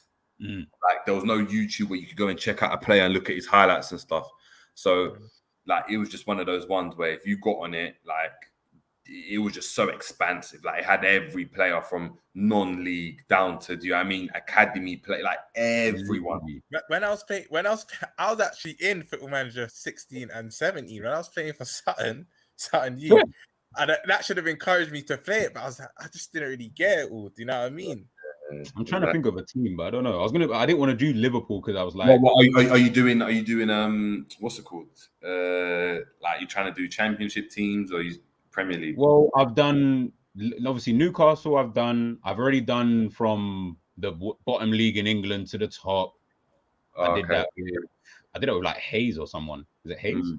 Hayes and Yedding, bro. Hayes and Yedding. It's not too far. Yeah, I had to because I just needed to. You know what it is? The only reason why I do stuff like that would be I like to get to know players. Yeah, I love shouting. Try Fulham and not Fulham. Try Sunderland maybe. Big club. Okay, cool. Okay, cool. I'll try Big club. Sunderland. Sunderland. They just got promoted to what, Championship? I believe so. I think so. Yeah. Well, obviously they went down. I don't know if you guys, if no one's watched it, someone needs to watch Sunderland. I still not watched it, Jerry. Apparently, you need to watch it. It's better than All or Nothing. It's better than All or Nothing. 100%. No, it's better than All or Nothing. Like like that is the most in-depth documentary about a club I've ever seen, and in there it's raw and it's just explicit. It's at some mad adult tape you'd go and find on some dark web in the football regard. It's mad. Like the madness that goes on, the meetings they're having, the chairman's there looking stressed. You're seeing madnesses like I've never seen in my life. That club's in utter shambles. But big up Sunderland regardless, man. I'm gonna say one of that. Just end it. Yeah, but big up Sunderland. Yo, no, that is rude. Yeah, let's just run through these comments before we head out, man. Jared saying, look, true, if we had the adequate midfielders, we wouldn't have to rely on our backline to be creative, exposing them defensively. That's on Klopp for refusing to refresh the team. We are stale. 100%. Assad agreeing with you here, obviously saying, why did I put Diaz in my FPL? The guy has no end product. Oh, yeah, I told you. Can't put that brother there. Yeah. Android saying, only have 2 reasons. Oh, no, we've read that already. Assad saying, Nunez is the Colombian. Callum Hudson-Odoi. All the step overs and tricks, but no end product. Mad. I think he's better. I think it's better. I'm gonna say. I think we're doing a bit of a disservice to Nunez. Assad's gonna kill me. Yeah, we know this is why you rate people like Neymar. Yes, tricks and end product. Facts. Neymar. I don't know if the slander Neymar's got in recent years. I just don't get it. I don't get it. You're talking about a brother that was meant to be the next Pele at the age of 13. Like he was on billboards at 13. For him to even do what he did is mad. People just expect the world because of Messi and Ronaldo. It's mad. Watch that film. You're at 13 and Real Madrid are flying you in to try and get your sick. Oh, it's yes. Different. Yeah. It's different. I've never understood. When I hear Neymar slander that, I love debating and speaking about football with people. When I hear that, I kind of just close off. I'm like, I know all I need to know about, without judging. I'm just like, your opinion is there because I think what everyone has with Neymar, because I had it at a time, but then when I deep it now, I'm like, nah, I don't really care anymore. We all just wanted him to basically win a Ballon d'Or. That's what we really wanted. We wanted him to cap off his career and win a Ballon d'Or. Yeah, but he maybe went about it in a different way. But think about it. We say that, yeah. But the only one that's won the Ballon d'Or, apart from obviously Messi, Ronaldo and stuff, was Modric that one season. Yeah, I know. Virg, the season he had, didn't win it. Neymar was playing at his best football then. When was he ever going to win it? You already know Real Madrid's relationship with the higher corporations and that. There's talk even that Modric Ballon d'Or. We won't get into the politics. Exactly. They even thought that was a bit. I thought that was a bit fugazi myself anyway, but not to take away from Modric and that season because he did have a good season that year. Just to add to that, yeah. I'm not gonna lie and say I watched the French league, but I watched PSG, and I'm actually one of them people that watch at least 20 out of their 38 games when I can. All I'm gonna say, and I know people are gonna say we say this every year, Galtier's PSG look different. That is all I'm gonna say. I saw your tweet. I saw it. They look different. Vitina and Verratti, and then the fullbacks in Hakimi and I think it's Nuno, and then the Ramos needs to, they need to stay fit though, because that Ramos, I don't rate Kimpembe, but what Ramos and Marquinhos are doing to him, I'm even seeing more of a composed Kimpembe. That 3-4-3, boy, and then this is a team without Mbappe as well. Yeah, keep an eye out for them still. Keep an eye out for them. Yeah, it's mad, man. Assad saying, this is the one that killed me. Yeah, Roms, he's the same brother that set his alarm for PM instead of AM. You're a shambles. Oh, God. I'm a big boxing fan, innit? So the big fats have to stay up, man. Yeah. Josh T, big up Josh T, saying he's a Red Sox fan. and this is the usual thing for FSG, stating that the Red Sox have struggled with a bullpen, pitchers, but the owners don't want to spend the money to improve it. I feel like it's too much for them right now. Maybe I don't think Klopp wants too much. To be fair, I think he's happy. I think he gets what he wants, in my opinion. John, I would like to know. I would like next stream that we do, if you are available. Like, I would like to know a bit more though about the Red Sox and how they actually do their business with the Red Sox. Is it obviously because I have not read into it, so I can't speak on it. But from what I hear, it is very similar to how they run Liverpool. And if you're moaning there, and obviously he's a fan of the Boston Red Sox, doesn't fall too far from the tree. Exactly. So maybe we'll get into that next week. I don't get energy finished. I saw that comment, but we were in debt. I think we were speaking. Yeah, that's when the stats are out. And I saw that and I thought, I actually want to know more because they are the same owner. We share the same owner. Exactly. It'll be interesting. Big up Jamrock, man. Jamrock saying, bless up, fellas. What's the name of the show we're talking about? That's the preview, man. That's the preview. The preview. Literally at the beginning of the show. So literally right at the beginning, after the intro and that. Yeah. Jamrock saying, look, one of the things that I like that you guys do, that you set apart from other content creators, is that you have numbers to back up what you talk about. Love it. Keep up the good work. Appreciate it, Jamrock, man. Appreciate it. We're not trying to do things off memory or off the dome. 100%, man. You can't have all that type of numbers off the dome. You start looking silly. It shows you guys what we're talking about as well. So big up, man. And you guys also give us information. Don't be fooled. Like, there was a couple things we've asked, and the guys in the group have been able to, in the chat, been able to kind of give out that info. So big up yourselves, man. Asad's killing me, you know. Asad's on man now. He's saying, obviously, oh, go on. No. When you go through them, there's one he's got at me, and I'm going to explain my affiliation with Arsenal. I heard Jerry's been dropping into it, but I'll explain it when we get to the. We need to get you that new Arsenal top, bruv. The black. It looks decent though, bro. You should get it. You should get it. You get it, bruv. You should get that. Right next to you, my brothers. I'm looking at it right now. Listen. You should put it on, and at the back you should get. Do you know what I mean? See Saliba, bruv. You know what? In fact, Jerry, I love this because at the end of the year, when I'm asking you, is he in the top 3, top 5 conversation? You're going to be nodding your head. We'll see, man. No way. You know, there's certain there's certain debuts, right? Cool. I'm just going to name one. I already watched Suarez at Ajax, so I'm not going to say I knew he'd be this good, but I knew we were signing a player. But you remember Suarez's debut against Stoke? He was just, you could just tell. You could just tell. I'm telling you, Jerry, for your debut to be debut weren't like that, man. People are gassing it. Listen, it was. Listen, Jerry, you know, so he wasn't even the best centre back on the pitch. But he wasn't even the best centre back on the pitch. No, you know what it is, Jerry. No, hold on. It's because the expectation was, who is this brother? And he done decent. It's like when I hear Man United fans talking about how Lisandro Martinez was solid. Like, bro, let's not get into it. He was dead. I can't lie to you, Jay. Selhurst Park is a hard ground to go to, let alone being at your debut. And no, I'm sorry. I think you're doing him a disservice, honestly. But again, I watched. Remember, I told you I watched PSG games. So I watched them versus Marseille twice. One of the games they lost 1-0. The other they draw. I think PSG just nicked it. And this is against a front three of Messi, Neymar, and Mbappe. I've seen enough of Saliba. No, Jerry. I'm not gonna lie. I haven't watched them at Marseille. I haven't. I'm not gonna lie to you. I'm not just doing it. But I'm basing it off that one game. Bruv, I saw Kabak have a decent game, bruv. I like Kabak have a decent game, bruv. The way Rums is talking right now, you would think he's an Arsenal fan. So I'm going to interject before anyone gets it twisted because he's not an Arsenal fan.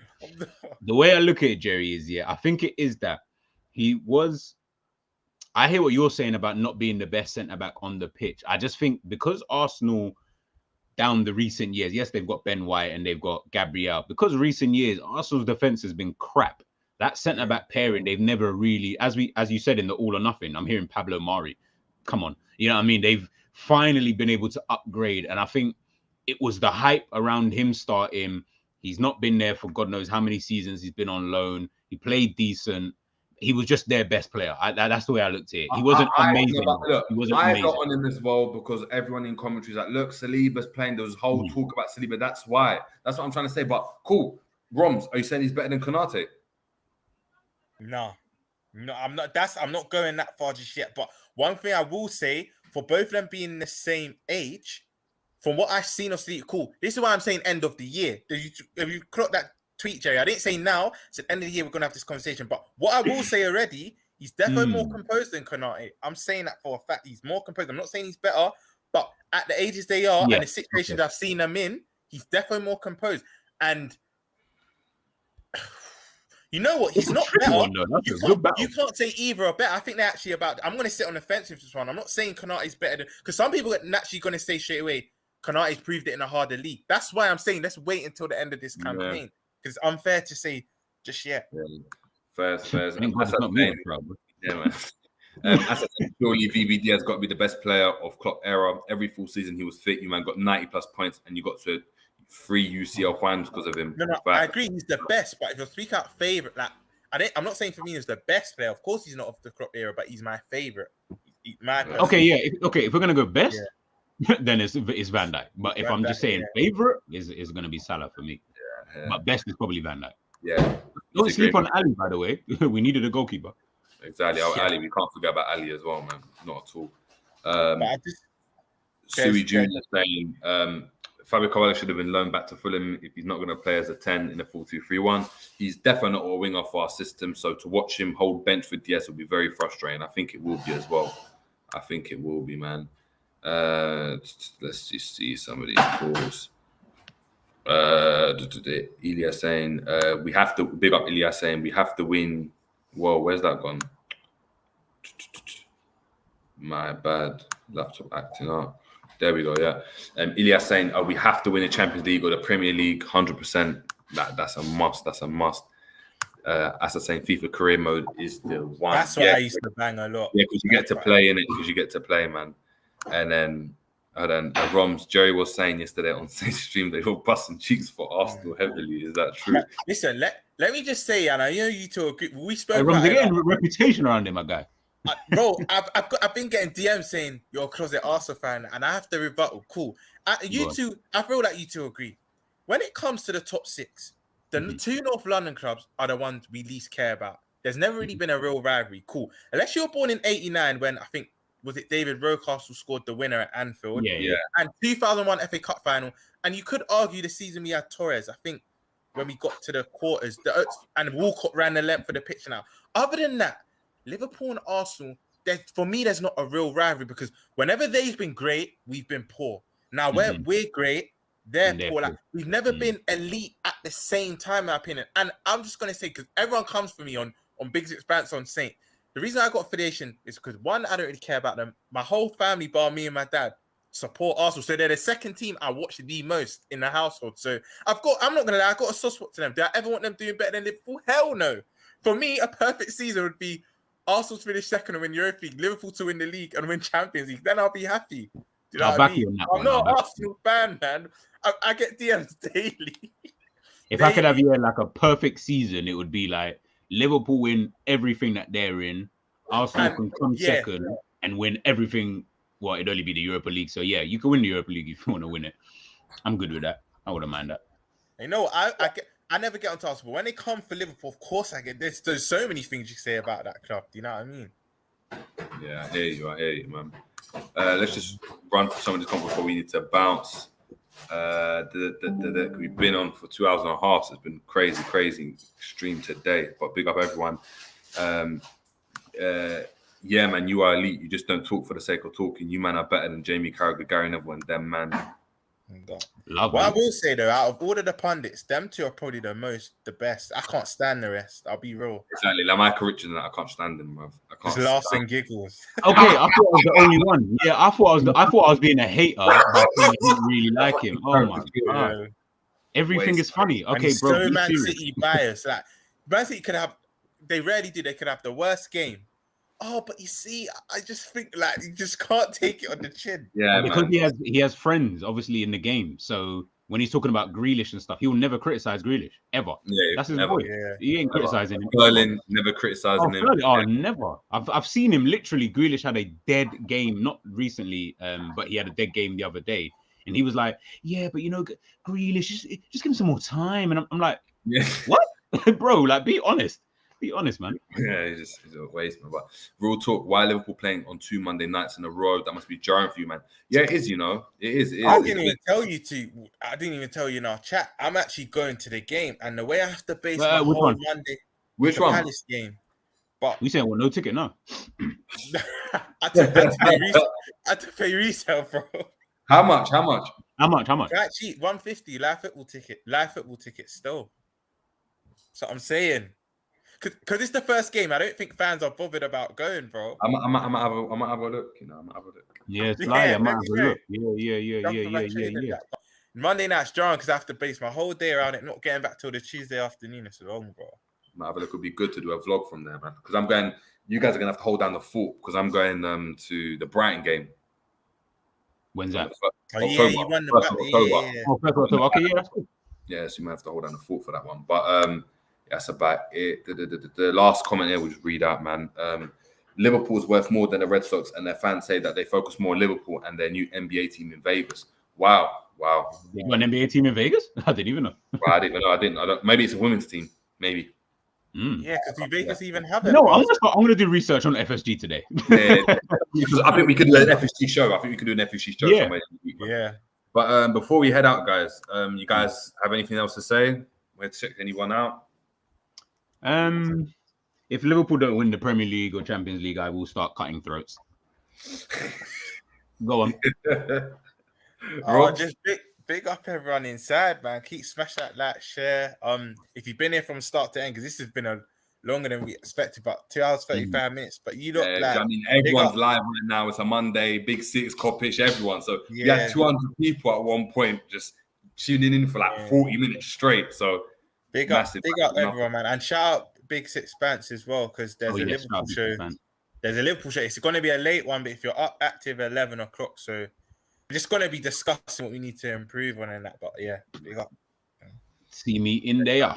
Yeah, make sure to obviously follow Roms. Obviously, he's at on the screen now, so make sure to check that out on Twitter, Insta, all socials as well. G as well, massive things on TikTok. The TikTok sensation. Yeah, TikTok sensation. Hey, I need to get to 1,000 followers because I need to get my so guys. I beg if you can just get me to 1,000. Yeah, we'll get into 1,000 easily before that Brighton game. We'll try and get that done. You went live today, innit? G also done it. So make sure to check out that live. Check him out on Twitter as well, because literally check him out before he gets cancelled, because you're not going to get this. I'm going to be cancelled off Twitter very, very soon. So please, I need more clamour. Otherwise, they'll end up blocking me. I've already been blocked. I didn't even tell you. I've been blocked by what's this reporter's name, man? Paul Joyce. You're joking. Wait, G, the official, because there's two. There's the one that released. Oh, yeah, you're right. Yeah, to be fair, yeah, it could be. I don't know if that was the, but he's not verified though, is he? The actual official one, he's not verified. No, he's actually not. So it might actually be him. Yeah. Paul I don't know if it's not him. Then yeah. I think it's only James Pearce that is from our journalist. Yeah. I don't know why he. Anyway, we'll move. Yeah, links like that with the club, innit? Don't worry, guys. We're going to be the voice of the club very, very soon. We're going to be the voice of the people. We're going to be the ones who eventually we're going to be the real people on the ground who are going to be able to give everybody this info and everybody just a deeper look into Liverpool and actually speak the truth. No one's doing it. Exactly, man. It's another show. The JJ show will probably be live midweek. Say Wednesday, Thursday, and then obviously preview before the game, probably on the weekend sometime as well, just before, because the game's on Monday, isn't it? Yeah. Yeah, man. So big up there. That's killing me, because that was laughing at that as well. That thumb, yeah. Oh man, but guys, man, it's been a massive show on the Jerry James show. It's been myself, Jerry. We'll see. The great co-host. I couldn't do it without G and Roms. Peace out. We're out, man. Peace.